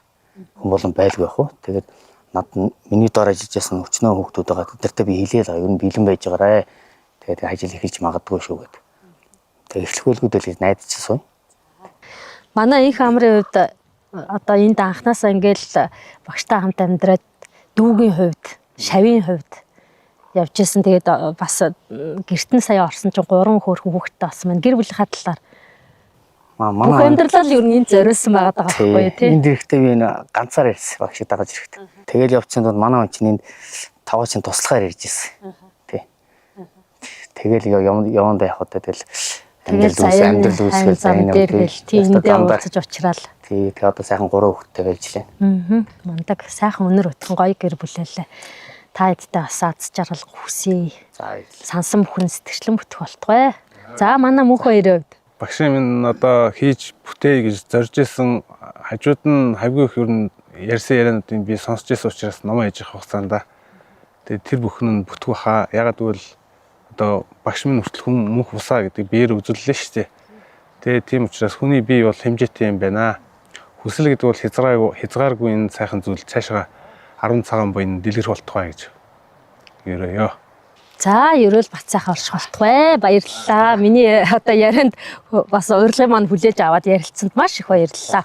Бас хүмүүс чинь ингээд дургуцаад ундууцаад байдаг байхгүй. Тэгэхээр намайг бас ингээд зориод ирсэн ажлын маань бүтээж өгсөнд маш их баярлалаа. Дараа тэгээ сайхан ерөөлтөө уулзсан да. За. Монголд шашин дахин сэргэж байгаа юм чинь ер нь өөрөө тэгээд энэ мэргэжлийг эзэмшсэн энэ олон сайхан шавнар байна. Тэгээд монголчуудтайгаа нийлээд ер нь Монгол түмэндээ бол үнэхээр нэг буддийн шашны нэг сайхан цогцлбор бясалгал бүтээлийн эргэл мөргөлийн ариун газар болох чигээд тэгээд би хураа цуглуулсан бүх нанд юмаа тийш нь зөөгөөд за ингээд сүм хийдэг бүгдийг бариад дээрээс нь нэмээд одоо ингээд 56 шахан би чулуус хэлсэн байх шүү баг. Тэгээ орон хийд сүм хийд гэдэг бол энэ чинь бүр батын юм биш, энэ хувийн юм биш байдаг байхгүй юу? Хувийн хийдэг тийм. Тэгээ баш буруу мэрж байгаа. Энэ чинь одоо олон нийтийн өмч шашин гэдэг чинь тусгай юм байдаг тийм. Энэ чинь одоо өөрөө буян үйлдэхин тухайд гэгэрлийн төлөө, төмний төлөө зориулж байгаа болохоос биш. Энэ чинь болохгүй шүү дээ. Тий. Тэрнтэй холбогдсон дөндөл юм хийж гинөө. Тэгээд энэ болгон бол ерөөсөө л одоо бидний үр хожид уламжлагдаад Монгол түүний бахархал гадна дотныхны үзүүлэх тийм ээ. Тэгээ бас нэг ийм юм байдаг гэж. Одоо ч бас нэг очдог газар болоод байна шүү. Миний зурсан одоо бүх нандин бүтээлүүд бүгд одоо тэр хийдэд үлдэж шүү дээ. Тий. Тэгээ би хавтаа тэгээд бүгдээрээ л одоо тэнд байж байгаа юмнууд бол миний сайхан бүтээсэн боловч тэр бол сүм хийдийн бүх юм бүгд тэнд эзэмшлийн болж хувирч байна шүү дээ тий. Гэх мэтлэнгээр одоо ингээд тэнд байгуулсан бүх бүтээн байгуулалтанд манай монголчуудын л одоо хандив хөрөнгө чин сэтгэлээр зориулсан ийм сайхан зүйлсүүд миний шавндрын одоо над хүчээ өгсөн тийм ээ. Одоо урын зүйлсүүд тэгэл одоо би хураач хоригдлуулсан бүх зүйлэл одоо энэ хийдэд зориулж байна. Улам бүр сайхан болгоод үлдээчихгээл одоо нэг 2 жил зүтгэжүүл ард нь гарах байхаа гэж бодож байна. За бид ярилцлага Төв аймгийн Борнор сумаас үргэлжлүүлж байна. Үлзий бадруулагч хэмээх сүмийн одоо удирдах зөвлөлийн тэргүүн Бурхан урлаачлаа Утган баттай ярилцлага үргэлжлүүлж байна. Та сайн байна уу? Сайн байна уу? За, сайхан зуушж байна уу? Сайхан зуушж байна. За, бид сая аглаг бүтээлийн хийд дээр очиод тэнд байгаа улсуудтайгаас ярилцлага хийчихэд таныг зориод ирлээ. За, тэгээд яг нэг одоо ярилцлага хийгээд явангууд танаас бас тодруулах зүйл гарсан учраас зорж ирлээ. Натаа бас ярилцах чад маш их баярлалаа. За тэгээд яг хүмүүс маань шүүхийн маргаан процесс гэдэг нэг нэлээ асуудал хүндөөд танаас илүү тодруулах зүйл байна гэдээ ирсэн. Та бас олон нийтэд энэ талаар мэдээлэл өгөөч. За та бүгдийг олон нийтэд бас нэг төөрөгдсөн гэдэг юм уу зөв ойлголт өгөхийн тухайд зөвөргөлийн тайлахын тухайд ингээд зориод бид нарыг бас ингээд зориод ирсэнд баярлалаа. Бид ерөн түрүүний манай алгийн хэд дээрээс ярилцсан хүмүүс нэлээд их юм ярьсан баг. Ер нь бол ингээд дэлгэрүүлээд ирэл их л юм байгаа. Тэгээ энэ Үлций бадруулагч хийд буюу одоо Төв аймгийн Борнол сумын төв дээр байгаа энэ хийдийн захиргааны тухай захиргаа нь одоо цаашдаа лам хуургууд наваад багшийн одоо гэрээс захиасан дагуу хурал ном сүм хийдийн газар байх уу арга гэрийн хувийн өмч байх уу гэдэг дээр л маргаан үсцэн явж байгаа. Яг товчхондоо бол одоо тэр шүүхийн асуудлыг одоо тэгэл нуршаад олон юм ярихаас илүү товчхон тодорхой ярьж ил гэж бодлоо л да. Энэ Үлций бадруулагч сүмийг бол Бурханч багш өөрөө Төв аймгийн Батцөмбөр сумд аав ээж нь амьдарч байгаа. Тэгээд Улаанбаатарт 2 дугаар төрөгт багш минь тэнд мэндэлсэн. Тэгээд 2 настай байсан гэдэг баха. Тэгээд аав нь энд Борнол сумын захиргааны албан тушаалд томилогдож энэ дэрж ажилласан гэж ярьдیں۔ Яг албан тушаалын санаа. Тэгээд энд одоо багада өсөж тойрнож тэгээд энд сурч явах хугацаанд дунд сургуулинд төгсөөд төгс сургуулийн сургуульд уртлаачаар суралцахаар хүсэлт аавынхаа ярилцсан үйлдэл тийшээ орсон. Тэгээд тэндээс улбайлаад Бурхан урлын чиглэлээр гандагшлын хийдэд суралцаад тэгээд одоо Монголын Бурхан урлын чиглэлээр өндөр гэенээс уламжлалыг авч үлдсэн цөөхөн хэдэн өвгөн багш нараас өвлж олон эрдэмтнийг өвлж аваад ингэж явсаар энтхийг бас 3 жил суралцсан байна. Тэгээд эргээд гандагшлын хийдэд урал ухааны сургууль байгуулж Бурхан урлаач нар бэлдсэн. Тэр үеийн одоо 2 дахь төгсөлтийн энэ одоо эсэлт авах үед одоо 2 дахь эсэлтийн үед бид оролцоод одоо олон шавнар нь 4 анги болоод суралцж исэн 4 тэнхимтэй. Тэгээд төгсгийн хоолд бид 3 анги төгссөн. Тэр одоо төгсөгч одоо өөрийнх нь бэлдсэн шавнарыг нэг нь би. Тэгээд тухайн одоо яг бидний тэр төгсөлтийн үед төгсөх жилийн үед энэ хийд эхэлсэн. Төв аймгийн өөрийнхөө төрсөн нутаг энд нь Төв аймгийн нутгийн иргэд тэгээ багшийн аав оролцоод энэ нутгийн одоо засаг дарга болсон тухай байдаг Уянбаатар ба тэргүүтэн хүмүүс лосол гэдэг багшийн 10 жилийн багш нь орон нутагтаа лам хуурагтай сүм хийдтэй болмоор байна гэдэг хүсэлтийг багштай санал болгоод багшууд нь хотод нэг сургуулаа болоод Төв ганданд ажиллаж исэн багшилж исэн үе учраас нутгийнхнаа нэм хүсэлтэй. Тэгээд энд одоо яг энэ агшаанд бол хуучнаар бол энэ сумын нэг эмийн сан байсан болтой юм билээ. Бичиг баримтан дээрээ тэгж байдгийг. Би бол тухайн яг нөгөө анх эхэлсэн юмыг бол сайн багшил одоо яадаг ус мэднэрс сурагч нар туслал явдаг байсан. Тэгээд тэр эмийн сангийн байрыг захиргаатай ярилцж хэлцэж аваад тэгээд энэ анхны энэ хийд үүсгэн байгуулагдсан түүхэндээ бол Төв аймгийн Борнол сум иргэдийн хурал хуралдаад үүсгэн байгуулагч нь 25 хүн байсан баха хуралцсан байдаг. Тэрний дараа Төв аймгийн Борнол сумаас ягаад Төв аймгийн иргэдийн төлөөлөгчтэй хуралдаа хүсэлтээ явуулж өгөөд тэр одоо нутгийн нэр бүхий иргэдийн хүсэлтээр сүмэд барих зөвшөөрлийг нутгийн иргэдэд олгоо гэж. Тухайн сүм хийд Үлций бадруулагч сүмгээд нэр аваад өөрөө оноос нэртэй байна. Тэгээд тэр Улций бадруулагч сүмийн шашны төр сүмэдээ харилцааны тухай хуулийн хүрээнд шашны хийлийг үйл ажиллагааг одоо ахалж тэргүүн ламын үүргийг гүйцэтгэж энэ ажиллагааг үргэлжлүүлэн авч явах үүргийг Бурханч лам багшд үүрэг болгосугаа гэсэн тушаал гарсан байдгийг. Тэр нь одоо энэ шүүх хянан шийдвэрлэх ажил дээр нь давхар хавсрагдаа явж байгаа. Тэгээ одоо хүмүүс басны жоохон буруу ойлгоод байна л да. Нэг аглаг бүтээлийн сүмлийн тухай маргаан юм шиг. Гэтэл энэ анх 2005 оноос ингээд 6 он гээд энэ баригдаж яваад эндийн бүтээн байгуулалтаа явагдаад одоо яг энэ сүмийн хажуутлын энэ хаалгаар ингээд нэвтрээд ордог өрөөнд одоо нийтэд үзүүлдэг багшийн цуглуулга болон багш нараас өвлөгдөж ирсэн сонин содон тийм уран бүтээлүүд болон археологийн олдврууд одоо археологийн гэж хэлж байгаа нь бол одоо зарим одоо 37 оноос шилмэгдсэн лам нарын зарим нэг одоо тэр арга стергүүтнийг авч одоо орших үлийг багш ахалж ийсэн. Тэгээд түүхэн суруулж учраас гавлын яс тэргүүтийн зарим юм нь өөрөө хүсэлт гарч аваад тэгээд энэ түүхийг мартаж болохгүй гэдэг үзүүр тавьсан юм байсан. Тэр нь одоо манай хийдийн салбар болох аглаг бүтээлийн сүмд байдаг. Тэгээд аглаг бүтээлийн сүм маань энэ хийдийн салбар бясалгал бүтээлч нар бэлтийя гэд багш маань өөрөө тэндээ бас анхлан ном бүтээл бясалгалынхаа ажлыг хийя. Одоо олонний хөлнөөс жоохон дайжуу уул газар нэг байшин бариа жижигвтээр байшин бариад бясалгалаа хийдэг болёо гэдэг тарины ном үрийг судалдаг тийм багш маань. Тэгээд цаашдаа өөрийнхөө шавнырыг бас тарины ном урлагийнхаа өөрөө тарины номтой холбоотой байдаг. Энийг судлах шаардлагатай гэж.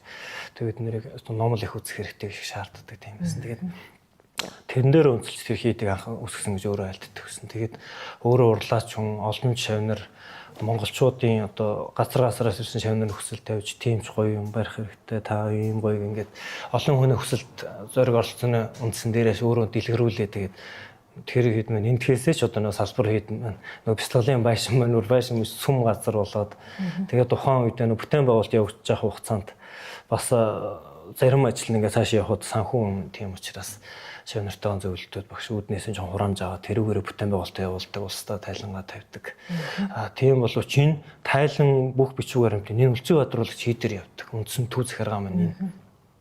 Гэтэл одоо багшиг өө туснаас хойш одоо гэр бүлийнх нь эцсийн өмчлөгч нь багшийг маань маа тэгээд одоо бид нэр өвлж авах хэрэгтэй гэсэн ийм яриа гараад ийм юм болсон.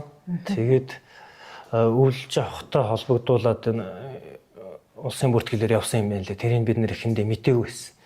Гэтэл нөгөө аглагийн одоо бүтээлийн сүм дээр эхнэр хүүхдүүд нэрчээд одоо бид нэр л бараг энд илчүүлээд авцсан. Надад бол одоо 5 өдөр зөвлөлт энэ төр байхгүй л энэ төр хийсэн л дээ. Тэгээ би өмнө 2016 онд багш өмнөх өдрөх зөвлөл буюу анх санаачилсан өвгөн нутгийн настай хүмүүсээс нэлээд олон хүн таалуулсан юм билээ. Тэгээд өдрөх зөвлөлөө шинжилж байгуулж хүн бүртгүүлэх хэрэгтэй болсноор бид нэрт санал болгоод тэгээд надаас гадна 3 лам тэгээд одоо багшийн төрсөн ихчийн хүн хамар гэдэг аглагын хийдэр томооно гэж бид нөхөн дууддаг тэр залуу бид хэд ингээ 5 хүний өдөр зөвлөлөөр бүртгүүлээд тэгээд үлзий өдрөөлөгч энэ сүмийнхэн цаашдаа үйл ажиллагааг одоо надад бол гол загсан бол энэ орон нутгаас лам хүүхдүүд аваад тэгээд цааш нь сургах зөвхөн энэ борноор ихгүй энэ баян чанд мань жаргаланд сумдуудаас хүүхдүүд авах тухай ажил яригадаад тэгээд 2012 13 оны үед энэ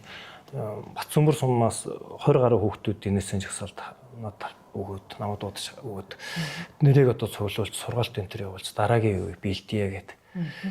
Тэгээд тухайн үедээ бол багш намайг дуудсан. Тэгээд би аглагын хийдэд ирээд нэг жил суурин байсан боловч нөгөө хүүхдүүд маань бүрэн цуглаж амжаагүй.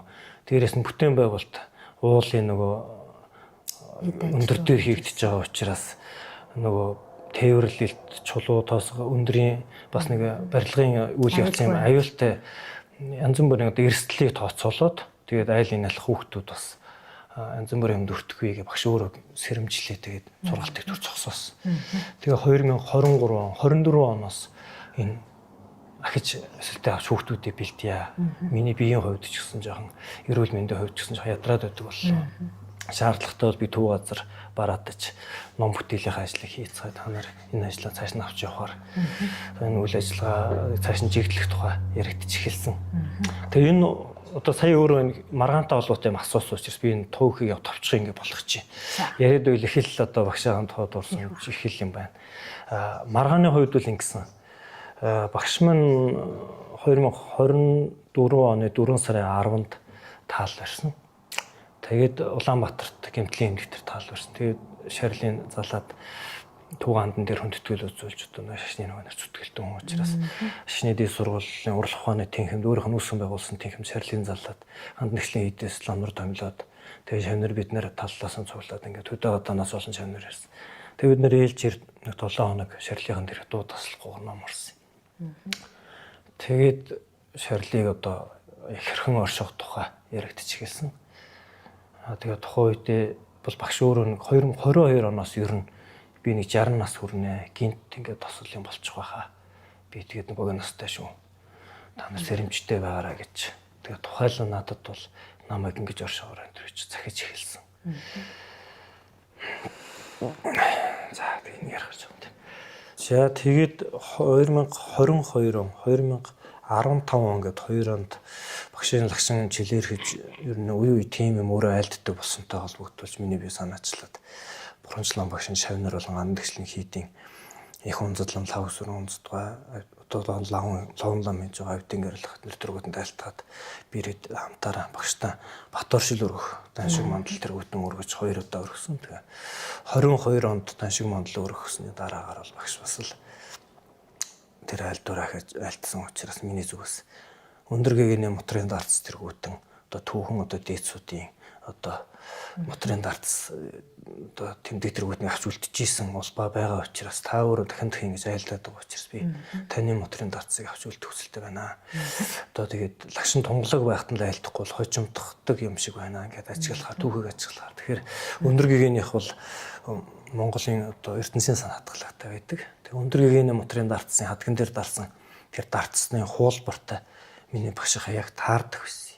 Бид нар хуулбарыг багшад авчирч бариад тэгээд тэр дарцын гэдэг тааруулж байгаа бичлэг фотонууд надад одоогор байдаг.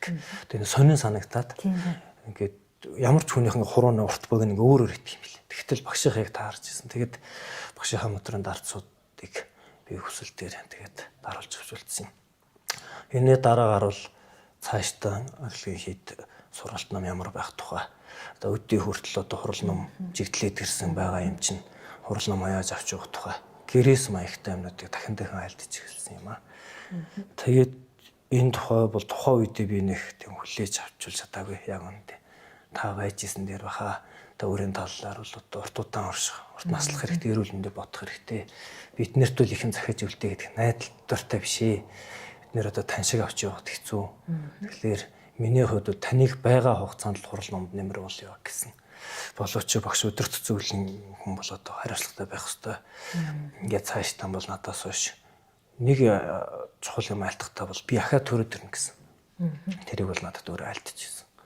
Малгай тэргүүтэн өөрийнхөө хэрэглэл багшийнхаа дамжиж ирсэн нэг судрын татгалуулсан байдаг. Би төрж ирээ чамаа болж ирээд энэ судар ном чамд байж эхэлж хэлжсэн. Одоо над байдаг. Он сартаа бичигтэй юм байж байдаг. Тэгээд миний хувьд бол одоо энэ багшийн таалуулсны тэр 7 хоногийн 4-ний тэр ганд хурал урьдсан. Тэгээд шарилыг аглаг тавчирч чандралахаар олон шавнар одоо бид нэр ярилцаад багш ингэ цагсан 2 янзаар цагсан байдаг юм. Нэг бол өтгөр би завлагаараа ингэ суугаар ингэ оршиход бүр өтгөл там бие шиг юм болчих واخа. Тэгээд мөргөд байж байгаа гэж нэцгсэн. Олон шавнар хаажууд. Нэг нь болохоор чандралаараа гэцгсэн. Тэгээд айл айлных нь би байсан болохоор өөртөө тулж асууж ирсэн. Хожим одоо номын одоо хийдийн одоо ажил хийснээс хойш сүүлийн 10 хэдэн жил тантай ойр байгаа учраас надаас их асуух байна. Тэгээд та 2 янзаар айлтцсан учраас би одоо ингэн гэсэн ингээд аль нэг юм барахаар бас одоо хоорондоо уулзрах магадaltaй. Тэгэхээр та өнөхөр надад одоо захиас ингэж айлтж байгаа бол тэр баттай болгосон тэр хаа. Тэгээ таны одоо дотор таалал ямар байгаа тэрийг аяа баттай болохгүй бол 2 хэсэг үйлдэлгээд ингээд буруу юм хийж бол биднэрт гэм гарах байхаа гэж асуужсэн. Тэгээд энэ тухайч одоо бидний дунд яриа болж яасан юм надаас асуусан. Тэгээ би ч балан багш нараас давхар асууж. Тэгээд лагшин шарил нь хайлахаар болсон л доо. Тэгээ аглын хийдэр хайлаад тэр залж ирээд хайлсан нойроноос л энэ хийдийн бидний зөрчил эхэлсэн дээ яг үнэндээ. Надтай бол одоо тэгээ шууд нөр тулаалаа хүмүүс нь цаашдаа одоо цалинзад даваад энд ажиллах уу юу? Бичгээрэн тийм бол одоо хаана мэддэхгүй боловч тэднэрт байгаа юм шиг гүйч юм шиг юм яриа л. Тэгээд энэ тухай бид нар тодорхой ярих зөвхөөч гараагүй. Тэгээд тиймэрхүү юм ярихаар би бол одоохондоо ч тайвшир яад төлөө. Тийм ээ тэгээд хожим 40 хоногийн ядаж хураагаад байна уу? Жил болоод ч байна уу? Ах дүүнэр болоо нийт шавнырыг цуглуулад тэгээд энэ алтан бичгэн дээр байгаа хүмүүсийн цуглуулж хуралдаад олонхийн саналаар шийдье. Би одоо тэг нэг мэн шийдвэр гаргаж чадахгүй гэсэн. Нэг яг л ийм яриа болсон. Тэгээд дараа ерөнхийдөө нэг жоохон хүндий ярианууд намайг торсон ярианууд гарч эхлэмэгц. Би бол өөрөө ах дүү нарт нь болон шав нарт нь хэлсэн. Ар гэрхэнд нь хэлсэн. Багшийн гэрээслэл аль бие усаар гарч ирээд тэн дээр надад тохон томилсон алан бичиг байгаад багшийн гарын үсэг үнэн зөв байх юм бол би даалгасан ажлын насаараа хийнэ. Үлций бодрол өсөмтэй холбоотой бичиг баримтан дээр бас намайг үүрэгт ажил томилсон байх юм бол би хийнэ. Өөрөөр бол би өөрийнхөө одоо олон лам багш нар байгаа учраас тэр багш нараа бараад цааш том судалж цаашаа суралцж явах хүсэлтэй байна гэт ингээд ерөөхдөө би хотод гэр байдаг тэгээд тийш явсан. За тэгээ энэ хугацаанд бол тэр бичүүгээр хаанаагаан ч мэддэхгүй болоод л тэгээд багшийн ээж дараах нөхөд бол захт өнөр дээр нь одоо ч би иргэн дойрон байдаг л та. Яг тэгэхээр 22 онд тэр лагш нэг хичээлээр ихэд ер нь их хүнд болсон юм. Тэгээд тухайн үедээ бол надад цагчсан. Би гинт явчихвал миний аав ээж хийгүү болноо. Чи тэг эргээд тойрч байгаарай гэхэд надад өөрөө миний үр дээр хадаг тавьчихсан. Тэгээ одоо ч би аавд нэр золгодог. Тэгээд одоо багшийн зарлиг захиас бол энэ сүм хийдгэд бол өөр юм аа. Би арга гэрийнхаа өмч хөрөнгө юм бол тэр өмнө одоо энэ маргаантай холбогдуулаад ярихаар ах дүүсч ярьж гэн ер нь гэр бүл салах тухай юм зэмрэн болж байсан юм лээ. Гэр бүлийн дотоод асуудалд би хідэж оролцож байгааг болохоор сайн мэддэггүй. Гэтэл ийм салах тухай маргаан болон нөхцөл багш бид нар захиад хэлсэн юм байлээ л дээ. Сүм хийдтэй бол одоо тэрсмэ манай ихнэр кимиг бол ойртож болохгүй. Гитгийг кимик ч суулгаж хаад өөрөө хэлчихсэн. Кимич энэ нотгол ондоо тангаргал гэж. Хийд рүү ортохгүй шүү гэж. Би та нарт өгдөг юм чи өгсөн шүү дээ. Амьд байхдаа өөрөө хэлчихсэн. Тэгээ тухайн үедээ бид нэр сайн ойлгоогүй. Нэг ойр дотн нэг багшийн гэр бүлийн хүмүүс гэдэг утгаараа надад ч гэсэн тулгаал хийж жоохон өвгөө санагдчихсан. Тэгээ хожим юм чинь тэрийг бид нарт юм яг байдал гаргахаар тань багшин гэж амлуулж ийсэн да. Та хувийн хөрөнгө аваад багшин гэрээслэг гаргаж бид нарт үзүүлээд тэн дээр бичээтэй бүх зарлигын дагуу ямиг болгоод энэ хийдийг дараагийн ингээл амнаар бэлтгэх ажилдаа орвол яасан бэ гэж би хэлж үтсэн. Энэ маргаан эхлээс өмнө 3 удаа айлын хийд дээр би уулзахаар ирсэн. Зөрүүд. Хоёр эхнийх дээр бол бид нар нэгсэн өлегтэй лам болцсон. Хоёр дахь дээр бол Төв аймгийн Борнуур сумын цагтааг дуудаад одоо бид нэг айлгаж байна энэ гэж худлаа мэдээлэл хэлээд тэгээ бид нэрийг үүднээсээ буцаас уулзаагүй. Хаалгаад өгч хаалганы наан цанаас ингээд буцаар яриад л буцсан. Багшийн төрсөн их жах нарын хүүхдүүд надад хамт очсон. Өдөр зөвлөн гişүүд очсон. Энэ бол 25 онд ч жилийн дараа. Энэ хүмүүс бол энэ тэр бүр анх үүд болон өгсөн л тэр 7 хоног болоод ширлийн чандарсны дараа л энд нүүж ирээ суучихсан. Тэгэл хин хаан байхыг шийддэг. Бүх төлхөөрөг атгчихсан. Ийш тийшээ орох тэр дугуун сум цойчтой.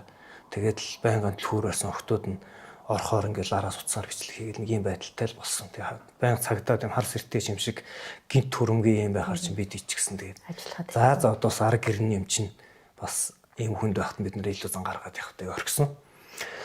Тэгээ өдөрт зөвлөлийн тухай надаас бас олон ч хүмүүс асуусан. Манай өдөрт зөвлөлийн гишүүд бусад найз нөхдүүдээс олон асуусан. Ойр байсан хүмүүсээс ч асуусан байсан. Тэгээ бид нэр дор бүр нь бас нэг улсын бүртгэлийн газар болон цахим Е Монголиас лавлага авах гэж оролцсон боловч гарч ирэхгүйсэн.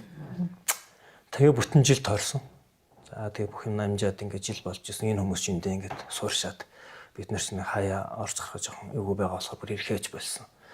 Багшийн минь захиж эхлүүлсэн тэр уламжлалт Монгол лам нарын дэг заягаар эхлүүлсэн. Монгол лам нарын төвд хил дээр зохиосон судар номон дээр тойрсон тойруулыг эмэгтгэж төвдийн хүрээнд хурдгаас арай онцлогтой. Боловч бурхны шашны л ном л доо. Тийм боловч Монгол лам нарын зохиосон онцлогтой хурал номын дэгээр хийсэн номыг багшийг завгүйд би ахалдаг. Тэгээ багшийн өдөрлөгөнд би голлож хурлын үндэслэл ном хийдэг байсан. Энэ хурал ном бол энэ хүмүүс ирснээр бүрэн тасалдсан. Цагаан сарын хурлын чурхаа болсон. Тэгээ одоо цагаан сар энтрийн бол ингээд үе төвд болон Монгол өөрсдийнхөө танилын хүрээлэлээр байдаг хэл та. Тэгээ лам нар авчираад 1-2 өдөр хурал хураад тэргаан тэгээ олон нийтийн сүлжээнд хурал хурж байгаа хурлын ном үйл ажиллагааны тогтмол явуулчих гэсэн маягаар шүүх хурал дээр ч хэлдэг. Өдөр болон хурал хурж байгаа гэж бүр хэлдэг. Одоо тэгээд улаан сайн мурдаас ингээ өр хүүхд нь худлаа яриад, өнгөөлөгч нар нь худлаа яриад ингээд тахаар үгүйсгээд өр хүүхдийн урдаас тавшаад авах нэг байдалтай байгаа. Тэр том охин хаанаага бол өөрөө надад дагуулж ирээ шавруулж над мөргүүлж ном өсөг хэлүүлж байсан миний шавил хүнэлт. Тэр талаач утсан миний зүгээс бол одоо орол нийтэд ил гарч мэдээл хийгээгүй боловч энэ байдал манд амжирсаар одоо тэгээд багш маань ч нөгөө айлцсны дагуу надаас хойш миний ахын дүүс, миний ээж аав гэт мэс олон хүн богино хугацаанд үүд болох байхаа гэж хямрал үүсэх байх. Тэгээд анхааралтай байж энэ юмнуудаа цэгцтэй авч үлдээрэй гэж өөрөө цагсан. Тэгэхээр намайг бол үлзий бодруулагч хийдэг цаашдын сахил самаартай ламрыг заалгуулж тарийн номын сургалттай газар болоход маш сайн анхаарал тавиад энд цаашид надаас хойш анхаарал тавина гэдгийг надад тангараал гэж тэгж хаач. хэдэд удаад гэсэн байдаг. Тэгээ би бол арай дэлэхгүй хаа гэдэг ингээ буцаагаад байсан боловч 23 оны намрал би тэгээд албан багшаа бүр шахалтаар өөрийнхөө өмнө сууж байгаа тангараалжсэн. Тэгээд тангараа ботсон ч гэсэн лам хүний хувьд миний хувьд энэ сүм хийдийг хувьд шилжүүлэх тэр тусмаа одоо жоохон хатуу боловч багшийн гэр бүлийн хүн солонгос хүний иргэн хүнд 100% өмчөөр шилжүүлэхэд дургу байгаа. Тэр багшийн зүгээрэн зарлиг. Тэгээд энэ дээр би шүүхийн маргаантай холбогдуулаад өчигдөрхөн Егэл телевиз ташаа мэдээл тавьсан байна. Давуу заалтгчдын шүүх хурлын мэдээ өнөөдөр наашаа явж байгаа хугацаанд над руу залгах шүүхийн шийдвэр гарсан байгаа. Ирж аваарай гэсэн. Би маргааш очиж гардаж авна. Энэ шүүхтэлд оролцсон хүмүүс гардаж аваачгүй байхад л одоо эвлэлээр баг эл телевизээр баг шүүхийн шийдвэр ингэж гарсан тэгэж гарсан. Бараг бидний шинэ өдөртөх зөвлөл эхнэр хүүхд нь өвлөөд авсан юм авах гэж байгаа мэтээр тайлбарласан байна лээ. Би бүр чихэндээ читгэхгүй 2 удаа сонсч үзлээ. Тэгээд энэ маргаанд эхнээсээ бол бичиг баримт хаана байгаач мэдэхгүй ингэж он төвөрлөж явж итэл 2025 оны 4 сарын 15-ны өдөр би өнөөдрийг сайн санаж байна л да. 10-ны өдөр багш маань нэр он босон. Тийм боловч нөгөө Монгол тооллоор хаврын сарынхан 40 одоо буюу бидний хувьд бол 40 өдөр болж байгаа. Бурхан багшийн бол бидний шавнырын хувьд 40 өдөр. Одоо бурхан багшийн мэндэлсэн, ихээс мэндэлсэн нэрван босон дэргүүд нь их дүүцсэн сар гэдэг одоо энэ 100-ийн ихэнх сарын 15 болж байгаатай адилхан шав хөндөл багшийн маань мэндэлсэн. Тэгээд орчинд амтны тусыг үлдэхээр мэндэлж ирсэн. Тэгээд одоо дараа дүрслэгшингээ хороогаад ингээд морилсон өдөр бас бидний хувьд багшийн заларсан өдөр учраас их өрөөл тавьж залбирдаг тийм өдрүүд юм. Тэгээд тэр өдөр нь одоо Монгол тооллоор түрүү жил 25 оны 4 сарын 29-нд таарсан. Кирилл толлоор бол 4 сарын 10 боловч. Тэгээ энэ хооронд нөгөө бүх бичиг баримт тодорхойгүй байсан. Тэгээ би өөрөө ам тангараг өргөцсөн байсан учраас багштаа зориулж нэг гандан телевизэд захиалж хөрөг нэвтрүүлэг хийлгэсэн юм а багшийн түүхэн. Тэр хөрөг нэвтрүүлэг маань арай дүүрээгүй ингээ жоохон ажилтаа эд явж явах үе байсан учраас би он сарын маш сайн санаад байна л д. Тэгээ 2025 оны 4 сарын 15-нд яасан гэхээр хууль зүйн яамны сайд Алтан гэрэл гэж сайд байсан. Тэгээ тэр Алтан гэрэл сайдыг үр гүйцэтгэж авах хугацаанд багшийн ганхууга сайдад хүсэлт бичсэн юм байна. Миний хүүгийн байгуулсан сүм хийдийн бичиг баримт хаана байгаа вэ? Манай биер интерт бол ийм юм аав ээжтэй ч мэрэгүү шавнартай ч юм мэрэгүү байтал өглөөд авсан мэтэр ингээд шавнарын ажилчдын хаалц солиод ийм одоо бүтээн байгуулалтанд цогсоод ингээд байна. Энэ дээр анхаарал тавьж өгөөч гэсэн хүсэлт захиа явуулсан. Утгатай захиа явуулсан юм билий. Тэгээ энэний хариуд бол байгууллагын Улсын бүртгэл ерөнхий газар руу хууль зүйн сайд тушаал болгоод тэгээд тэр хууль зүйн сайдын захирамжаар Улсын бүртгэл ерөнхий газрын архиваас бичгээр хайсан байна. Захимаар гарч ирэхгүй байсан. Тэгээд тухайн надад тайлбарлахдаа бол захим дээр бүрэн ороогүй байсан нь бид нар ч гайхаж байна. Тэгээд архив дээр бичгээр байгаа тамгатай бичиг баримт дээр бол та гарын үсэг зурж бүгдийг одоо хүлээж авах боломжтой юм байна. Ингээд ганхуугаан бичгийн цагтлын хариуд бол одоо хариуг нь өгөөд бүх юм гаргаж өгөөд хууль зүйн сайдад тайлан тавь гэсэн тушаал ирсэн гэд гэрэл зул гэж Улсын бүртгэл ерөнхий газрын ахлах байцаагч хүн над руу ярьсан. За тэгээ 18-ны өдөр нь би тухайн үед бас нөгөө зураг авалтын юм туслаад үдээ явчихсан. Тэгээ 18-ны өдөр нь очиод өргөлөө бичээд Улсын бүртгэлийн газраас лавлгаанууд авсан. Тэгээд тэр даруй нь чинь баасан гараг байсан баха. Тэгээ хавцтан самчууд нэгд өдөр нь бурхан чигш аавад би бүх гэрчлийн хуулбар, дүрмийн хуулбар, багшийн тэр томилсон тамга өдөрцүүлэн 2016 онд өөрөө шинжилснээс хойш ахиж шинжилсэн бүртгэл байхгүй. Тэгэхээр одоогоороо бол тэр надад төлөөлөгч 2025 оны 4 сарын 18-нд бол эцсийн байгаа байдлаар бол танаа өдөрцүүл энэ мөн хүчин төгөлдөр байгаа л гэж надад хэлсэн.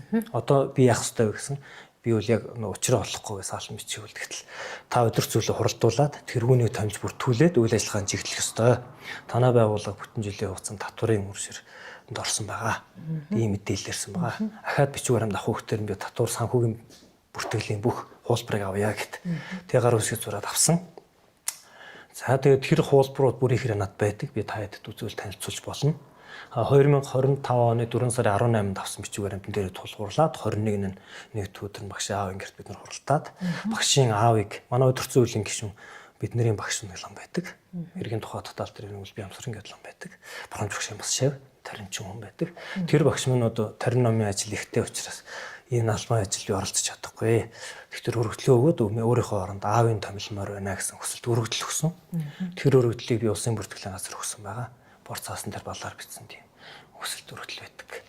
Тэгээ бид нар дуран мэдээчүүл өнөдр зүйлийг шинжилээгүй. Энэ дээр ганцхан тэр багшийн хүсэлтээр оронд нь аавын оруулсан ийм шинжилт хийгдээд тэгээ багшаа ингэрт өдөрт зүйл аль биесээр хуралдсан. Тэгээ өдөрт зүйлийн шийдвэр гарч багшаа аавын хүсэлтээр намайг хийдийн тэр хүнээр бүртгүүлэх хүсэлт гараад тэгээ 2025 оныхон 4 сарын 25-ны өдөр энэ тушаалаар бид нар улсын бүртгэл авч бүртгэлдөгөөд 28-ны өдөр нь улсын бүртгэлээс шинжилсэн гэрчлэгээ гарч өдөр зүйл энэ дарга Үлзийбаатар боловч одоо энэ сумын тэргүүнээр багшийн оронд намайг томилсон нугаан гэрчлэгээ гарч тэрийг гардаж авсан үеийн багшийн аав болон өдөр зүйлийн бүрэн бүрэлдэхүүнээр Төв аймгийн улсын бүртгэлийн үүдэнд бидний фото зургийн тэр байгаа.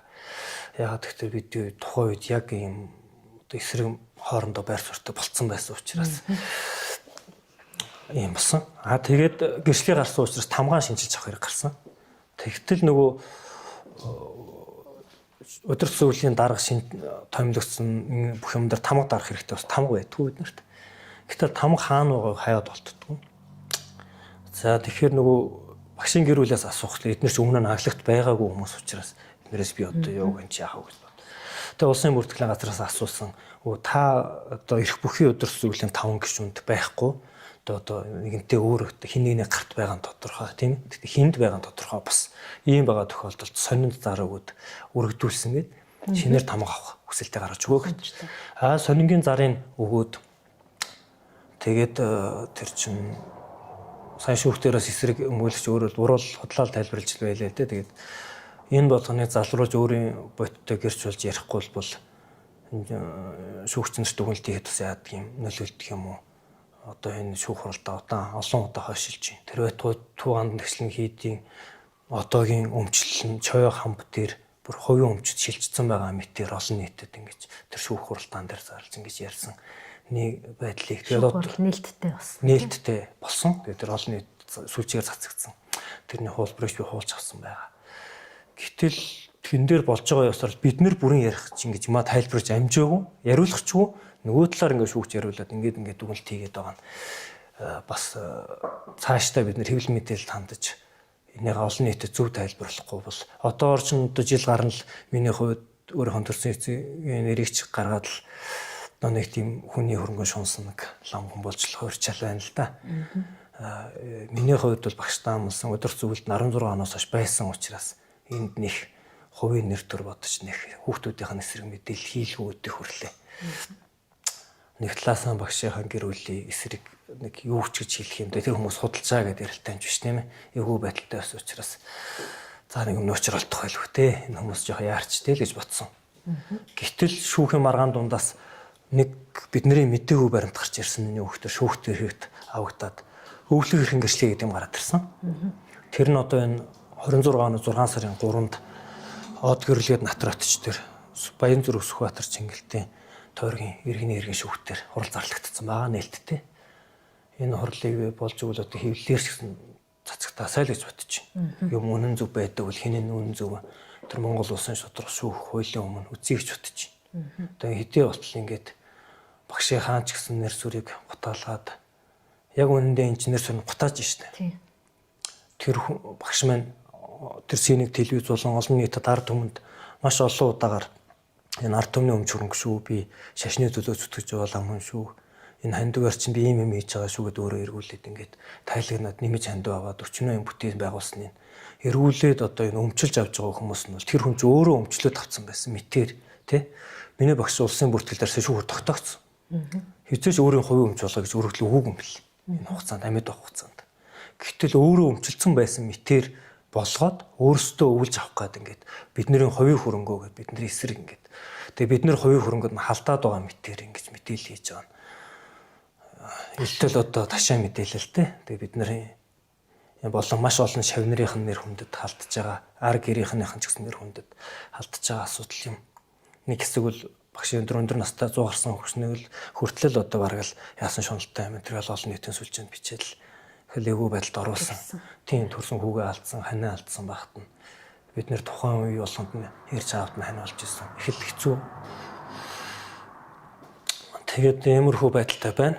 Тэгээд энэ натротчтой холбоотой тэр натротчд яагаад шашны байгууллагыг удирдах зөвлөлд нь хэлэхгүйгээр мэдэгдэхгүйгээр яагаад тэр өвлөх гээд байгаа юм бол өв хөрөнгийн тухай төрсөн эцэг ихтэн ч хэлэхгүйгээр тухайн үед нь аав нь байж л байсан. Өө тусноос нь ээж нь 9 сар хүртэл амьд байсан. Ингээд шууд л одоо тэр 3 хүн хүсэлт гаргаснаар өвлөх хэрэг нэгэд гэрчлэгээ хийцэн гэдэг дээр би хянуулж шалгуулъя гэдэг миний зүгсэлт гаргацсан байгаа. Удирдах зөвлөл өөрсдөө 5 хүн бүгдээрээ хүсэлт гаргаад шүүхт хандсан.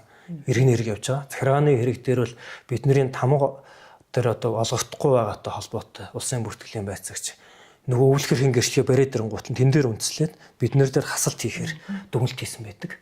Тэр дүгнэлт хийсэн улсын бүртгэлийн ундрмаа гэд байцаагч бол бидний дуртчаад байгаа. Гэхдээ энэ хүн бол өөрөө саяны шүүх хурал дээр ирээд хэлсэн. Энэ хүн бол өөрөө бас нэг буруу юм хэлээгүй шүү. Би тийм учраас энэ үнийг хэлж байгаа. Энэ хүн юу гэсэн гэхээр хуулийн дагуу бол бурханчлам өөрөө байхдаа өмчлөе гэж биднэрт амарч хандаагүй учраас манай улсын бүртгэл дээр хувийн өмчгсөн бүртгэл байхгүй шүү гэт. Хариуцсан байцаагч нь өөрөө хэлсэн. Шүүх дуудагдаж ирээд. Гэтэл шүүх хурал дээр шүүгч нь энэ эсрэг ингээд байгаа юм шиг сая ингээд хэл мэдээлэлээр цацаад байна л да. Бүр хариуцсан байцаагч нь өөрөө тийм юм байхгүй манай бүртгэл дээр. Бурханчлам өөрөө эцсийн өмчлөгчөөр би бүртгүүлээ гэсэн бүртгэл хийлгээг удирдах зүйлч хийлгээгүй. Тийм бүртгэл манай дээр албан ёсоор огт байхгүй. Тэр чинь энэ хаана хийгдсэн бэ гэсэн татвар дээр нэг юм журам байдаг гэнэ. Тэрүүгээр эцсийн өмчлөгчөөр бүртгэсэн яваад байгаа. Тэгээ манай өмгөөлөгч сая тэр шүүх хурал дээр татварын байгуулвал аль нэгэн аж ахуйн нэгж хүний хувьд шилжүүлэх шийдвэрийг гаргадаг байгууллага биш шүү дээ гэд. Ингээд үгээ хэлэх тэр шүүгч нь үгийн таслаад ингээд хэлүүлэхгүй. Ийм одоо илт одоо энэ аж ахуйн нэгжийн өөрийнх нь хувийн эрх ашигт халтсан үйлдэл гараад байгаа учраас би энэ дээр дуграя да багш минь загсан да гэд болж байгаа. Тэрнээс биш миний хувьд ч гэсэн цаашдаа ном бүтээлээ хийгээд ингээд явхад олон нийтэд нэр алдар хөгөт ч юм уу. Энэ хийдийн цаашдын эд хөрөнгөд шунаад байгаа зүйл огт байхгүй. Тийм хувьдаа авъя гэсэн миний зүгээс өрөөдөл хүсэлт гаргасан нэг ч удаа байхгүй бодчих үзээгүй. Энэ багшийн юм гэдэг бол өөр шав хүндэд зарлиг байдаг учраас бид нэр багшийн зарлиг захиалсан дагуу энэ хийдийг Монгол улсдаа соёлын хөвгт багшийн энэ түүхэн дурсгал энэ хүний хийсэн бүх бүтээл ямыг Монгол улсын соёлын хөвгт бүртгүүлээд цаашдаа энэ би та хэдэд бас энэ шүүхтэр хэлсэн өөрийнхөө үгийг давхар хэлчихье. Энийг бүр мушин гуйлаад байна. Энэ Төв аймгийн Борнуур сумын төв дээр байгаа Үлзий бадруулагчид одоо бидний сууж байгаа энэ хийдийн захиргаа тэргүүний ажлыг хувьчилж авна гэд энэ 3 хүн хүсэлт гаргаад бүр өөрсдөө одоо шүүхийн шийдвэрч гараагүй байхад багшийн байгууллагын тамгыг одоо олж авсан байна лээ. Тэгээ тэрүүгээр бүр тамгын дарж бичиг хийгээд улсын бүртгэл төгсөн байт. Тэр нь шүүхтэр авагдсан баг. Тэгээд одоо гүйцэтгэх удирдлага бий бараг тэргүүнээр том охиноо томилсон ч байгаа шиг. Ийм бүртгэл хийх гэж оролцсон юм явж байгаа. Энэ бүгдийг бид нэр байгууллагын дотоод эрх ашигт халдаад цаашдын ирээдүйн шашин дэлгэрэх үйл багшийн маань одоо тэр бодын шин 4-р удаагийн дэлгэрэлтэнд хувь нэмрээ оруулсан энэ хичээл зүтгэлийн зүгээр л ард түмнээс хандуулж байгаа 4 хүүхэдтэй хөрөнгө босгоцсон юм шиг байдалд оруулж нэр хүндэд нь алдчихж байгаа шав хүний хувьд би энд харамсаж байгаа. Энэ түүхэнд миний багшийн нэр сүр буруугаар бичигчгүүдээ гэд би эмзэглэж байгаа. Энэ шүүхтэр гарч ирсэн эхнэр хүүхдийн үйлдэлсэн үйлдэл бичиг баримтуудыг хараад би үнэхээр харамсаж байгаа. Энэ хүмүүсийг би ийм хийцэн гэж бодоагүй. Яг хөө багш өөрөө ингээд эднэрийг цаашдаа хийд юмд оролцох гэж зөвшөөрсөн юм болоо да. Өмнө нь өөр юм альцсан даа л гэж би дотроо бодож ирснээс биш. Далдуур ийм бүр өвлөх хэрхэн гэрчлэгийн дээр хийгээд бүр ийм бичиг баримтыг эсрэгээр ашиглаад ингээд явцсан гэж ойлгоогүй. Гэтэл шүүхтэр хэрэгт авсан материалуудыг би нэг бүрчлэн танилцж үг үсгчлэн уншсан. Уншаад би ийм ойлголт авсан. Төв аймгийн Борнуур сумын төв дээр байгаа Үлзий бадруулагч гээд үүний харьяа Далийн ам гээд одоо энэ Нарт багийн харьяа нутаг дээр байгаа аглаг бүтээлийн сүм. Энэ улсын бүртгэл дээр тусдаа бүртгэлтэй байгууллага биш. Энэ байгууллагын харьяа. Энэ байгууллагын харьяа учраас зүгээр газар эзэмшгийн гэрчлэгээтэй. Төрийн тусгай хамгаалалтаа бүс нутагт оршдог. Тэгэхээр би шүүхтэр хийсэн хэлэхдээ Төв аймгийн Борнуур сумын төв дээр байгаа үндсэн сүмийг захиргаагийн аавна гэж өргөдөл өгөөд өвлөх хэрэг нээлгдсэн баг. Манай харьяа аглаг бүтээлийн сүм буюу бясалгал бүтээлийн үйл ажиллагаа явуулнаа гэсэн зөвшөөрөл аваад газрын гэрчлэгээ авсан. Төрийн тусгай хамгаалалтад бүс нутгийн хүртэл энд хамруулаад өвлүүлэхээр, өмчлүүлэхээр болгоод. Энэ хийдийн өмч гээд улсын бүртгэл дээр бүртгэлтэй татвар төлдөг. 6 тэрбум 255 сая 900 гэлөө дээ 255 сая бүхлээр нь мэдчихэв.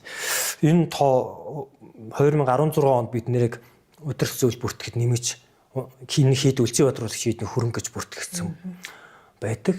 Тэгээд энэ үнэлгээд нь бол тогтоогдсон хөрөнгө гэж байгаа нь бол Үлзийбаатар болооч харьяа сүмийн тэр уулаар сийлсэн хатан дээр сийлсэн сийлбэр бурхтуудын үнэлгээ байхгүй юу? Улсын одоо энэ үнэлгээ тогтоогдсон үнэлгээ. Тэгээд энэ дэр би бас нэг үгээ хэлчмээр бодогдоод итгэв. Шүүхтэй надад хэлэх боломж гардаг. Энд тэгээд бас шүүхтэй холбоо, маргаантай холбооч гэж магадгүй.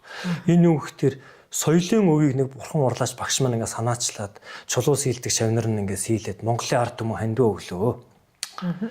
Энэ соёлын өв маань одоо ингээ хийдийн өмч хөрөнгө болонгуудаа би сая бичвэримттай танилцтал улсад одоо смэл тодорхой хэмжээний татвар төлдөг юм. Тэгээд юм битэхээр эргээд татварын дарамтанд ороод байдаг юм биш үү гэсэн миний хувь хүний бодол шүү. Би нэг хэлчмээр байна. Цаашдаа юм болмооргүй байна. Энэ улс нь бүртгэж аваа тийм Монгол улсын соёлын үед бүртгэхэд ингээд явбал энэ байгууллага цаашдаа явхад бас тийм бүтээн байгуулалт хийхэд дарамт багтаа байхгүй.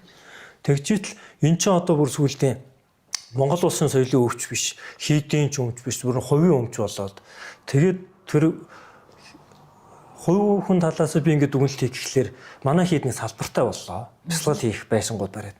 Тэгээд тэрэндээ одоо багшийн маань уран бүтээлч тэр одоо хөдөлмөрч хүний үр дүнд ууланд ургаа хадан дээр чулуун дээр бурхан сэлэгдчихлээ. Тэгээд тэрнийг хөрөнгө гээд өвлж авах гээд байгаа юм бол тэр чинь одоо багш санаачилсан бол шийсэн хүмүүс нь дандаа чулууны компаниуд мэрэгжлийн уран бүтээлч чулуун сэлбэрч. Монгол улсын түүхэнд бүрэн бүтэн үлдээх вэ гэдэг дээр би бүрэн бүтэн гэдэг дээр яагаад хэлж байгаа юм гэхээр энэ дээр би эмзэлж эхэлсэн саяхнаас. Яагаад гэвэл энэ маргаан эхэлсэн шүүхэн маргаан эхэлсэн шийдээгүй байхад хийдийн татварын дансанд бүртгэлтэй багшийн маань бас нэг одоо Монгол хүн ч одоо малч ухаан гэж бас байдаг юм. Тэгээд дээрээс нь сахиусандаа өргөцсөн, цэтрэлцэн малнуудын одоо энэ эхнэр хүүхдүүд нь дур мэдээд одоо далдуур хятсан маань хятсан гэж хэлнэ шууд тийм нэг.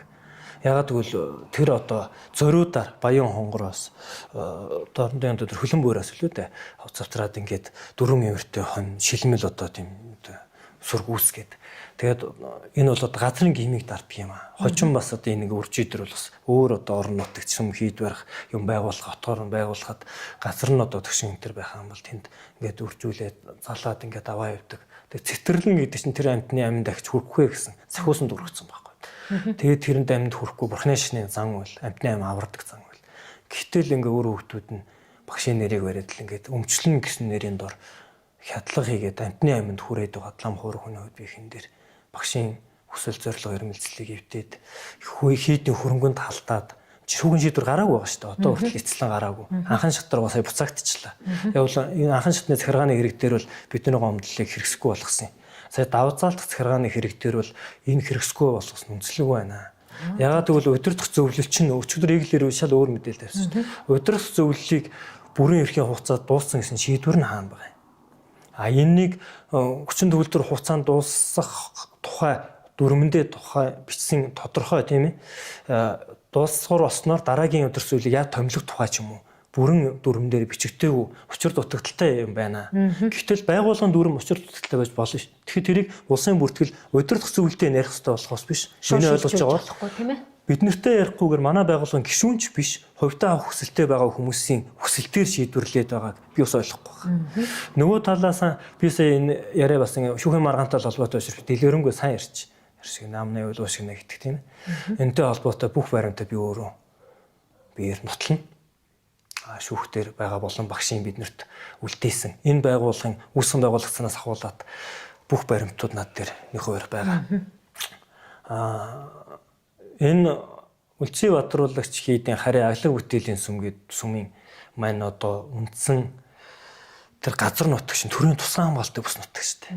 Тэгээд Монголын газар эзэмших өмчлөх тухай хуулийн дээр байд юм. Гадаадын эргэн харьяат бол газар өмчлөхийн нутгаа эзэмших хэрэг байхгүй гэж.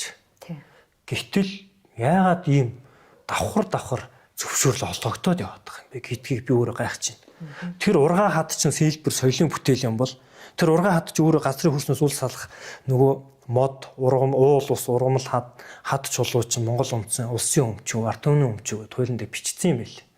Цагаан дээр хараад би уншсан. Тэгээ энийг маш олон ухаантай хүмүүс уншаад тунгаах байх.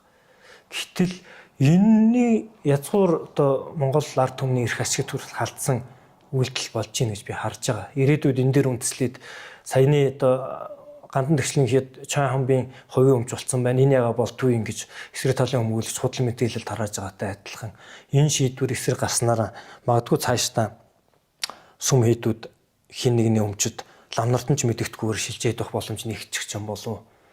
Ийм үндэслэл жишг гаргачих ч юм болов гэсэн ийм нэг хувь хүний бодол надад жоох хэмзэлэл төрсөн. Тийм учраас би энэ тухай товчгоо тодорхой ингэ ярьчих тийм. Өөр одоо та хэдийн зүгээс асуухаар бол би энэтэй холбоотой ямар ч мэдээлэл одооноос ил болгоно. За баярлалаа. Тэгээ таны бас ингээд бодож санаж яваа юм аа. Элен далангуй ярьж байгаа яриаг чинь би тасалж үнэхээр зүрхэлсэнгүй. Тэгээд мэдээж яриг одоо миний саяны таны ярьснаас миний ойлгосон зүйлийг үзэгчд маань бас ойлгосон баха гэж найдаж байна. Шүүхийн явагдаж байгаа процесс бол одоо ямар ч гэсэн эргээд нэг анхан шат руугаа буцаад та бүхний гаргасан гомдлыг одоо шийдвэрлэх ахын санаа шийдвэрлэх хэмжээндээ очсон. Энэ захиргааны хэрэг нь. Нөгөөх нь иргэний хэрэг дээр бас давхар явсан. Тэр нь болохоор нөгөө кимэгч тэргүүтэн гэр бүлийн одоо хоёр хүүхдийнх нь хувьд 100% буюу 33.3.1%-аар хувьд шилжүүлэх тухай натриотын баталсан нэг цуслуулахаар өгсөн иргэний хэргийн шүүх нь энэ 6 сарын 3-нд болно. Энийг сонирхож байгаа бид нарыг тухай эргэлзээтэй тийм хин нэгэнд нь итгэхэд бэрхтээ байгаа хүмүүсийн шүүх хурал яваад очороо л гэж хэлмээр. Тэгээ яг олон нийтийн сүлжээнд нэг талын мэдээлэл илүү давмгай явж идэг. Манай үзэгчд бас мэдж байгаа.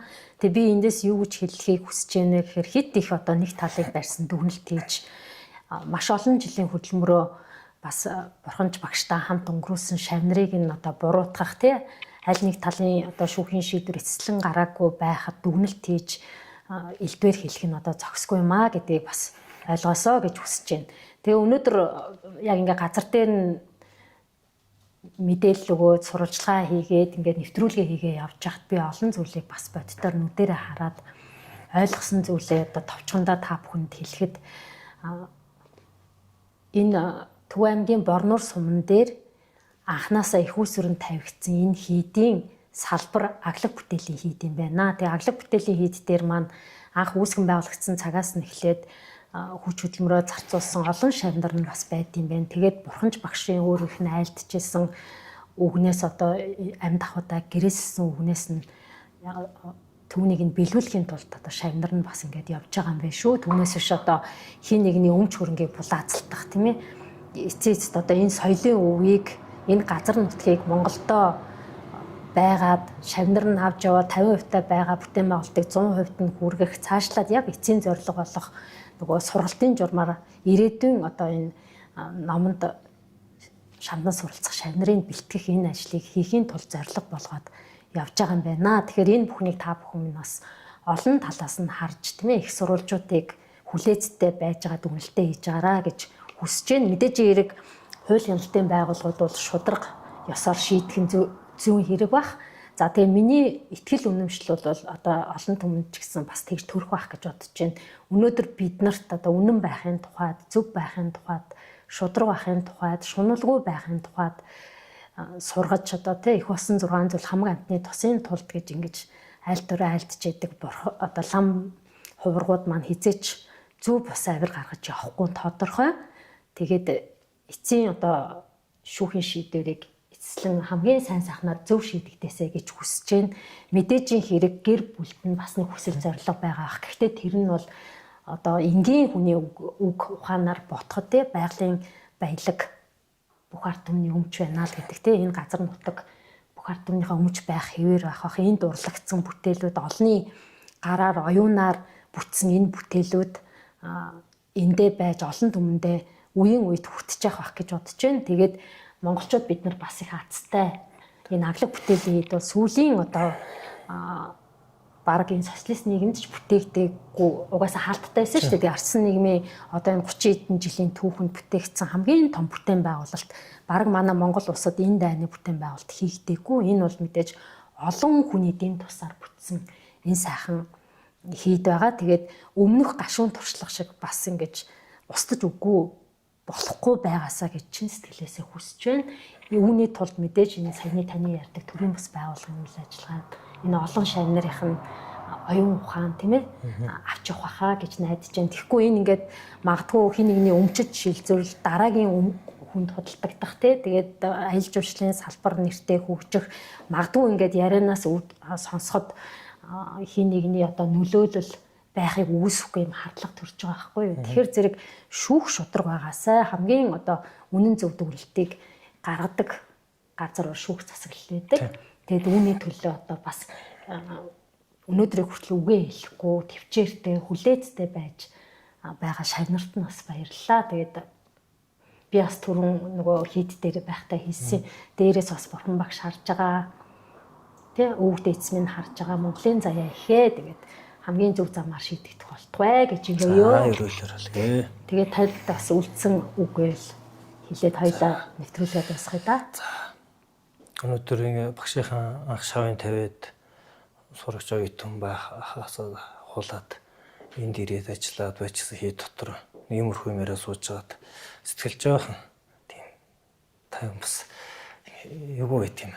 Тэгээ ойрд багшийнхаа тухай ингэж хүмүүстэй тухтаач ярьсангүй. Ер нь маргааны тухай ярихаар би бол хин нэгнийхэн талд орч юм уу өөрсдөө зөвтгөх юм уу ямар нэгэн байдлаар мэдээлэл хийхгүйгээс гадна шаардлагатай бол шүүх байна бичвэр хэмтэн танилцаарай. Хов ярьж нүгэлэлэн сургаад явах тий гэсэн маягийн байр суурьтай байсан. Миний зүгээс бол одоо сая хангалттай юм ярьчих шиг боллоо. Өөрийнхөө мэдх хэл юм товчхон одоо ярихыг. Цаашдаа энэ хий дуран бурхны шашин 10 зүгтээ номын ёсчлаа дийлхэрх болтугай гэд ерөөл тавья та. За гэлээ тэгээд хоёлаа үгээр яриагаа өндөрлөе да. За баярлалаа.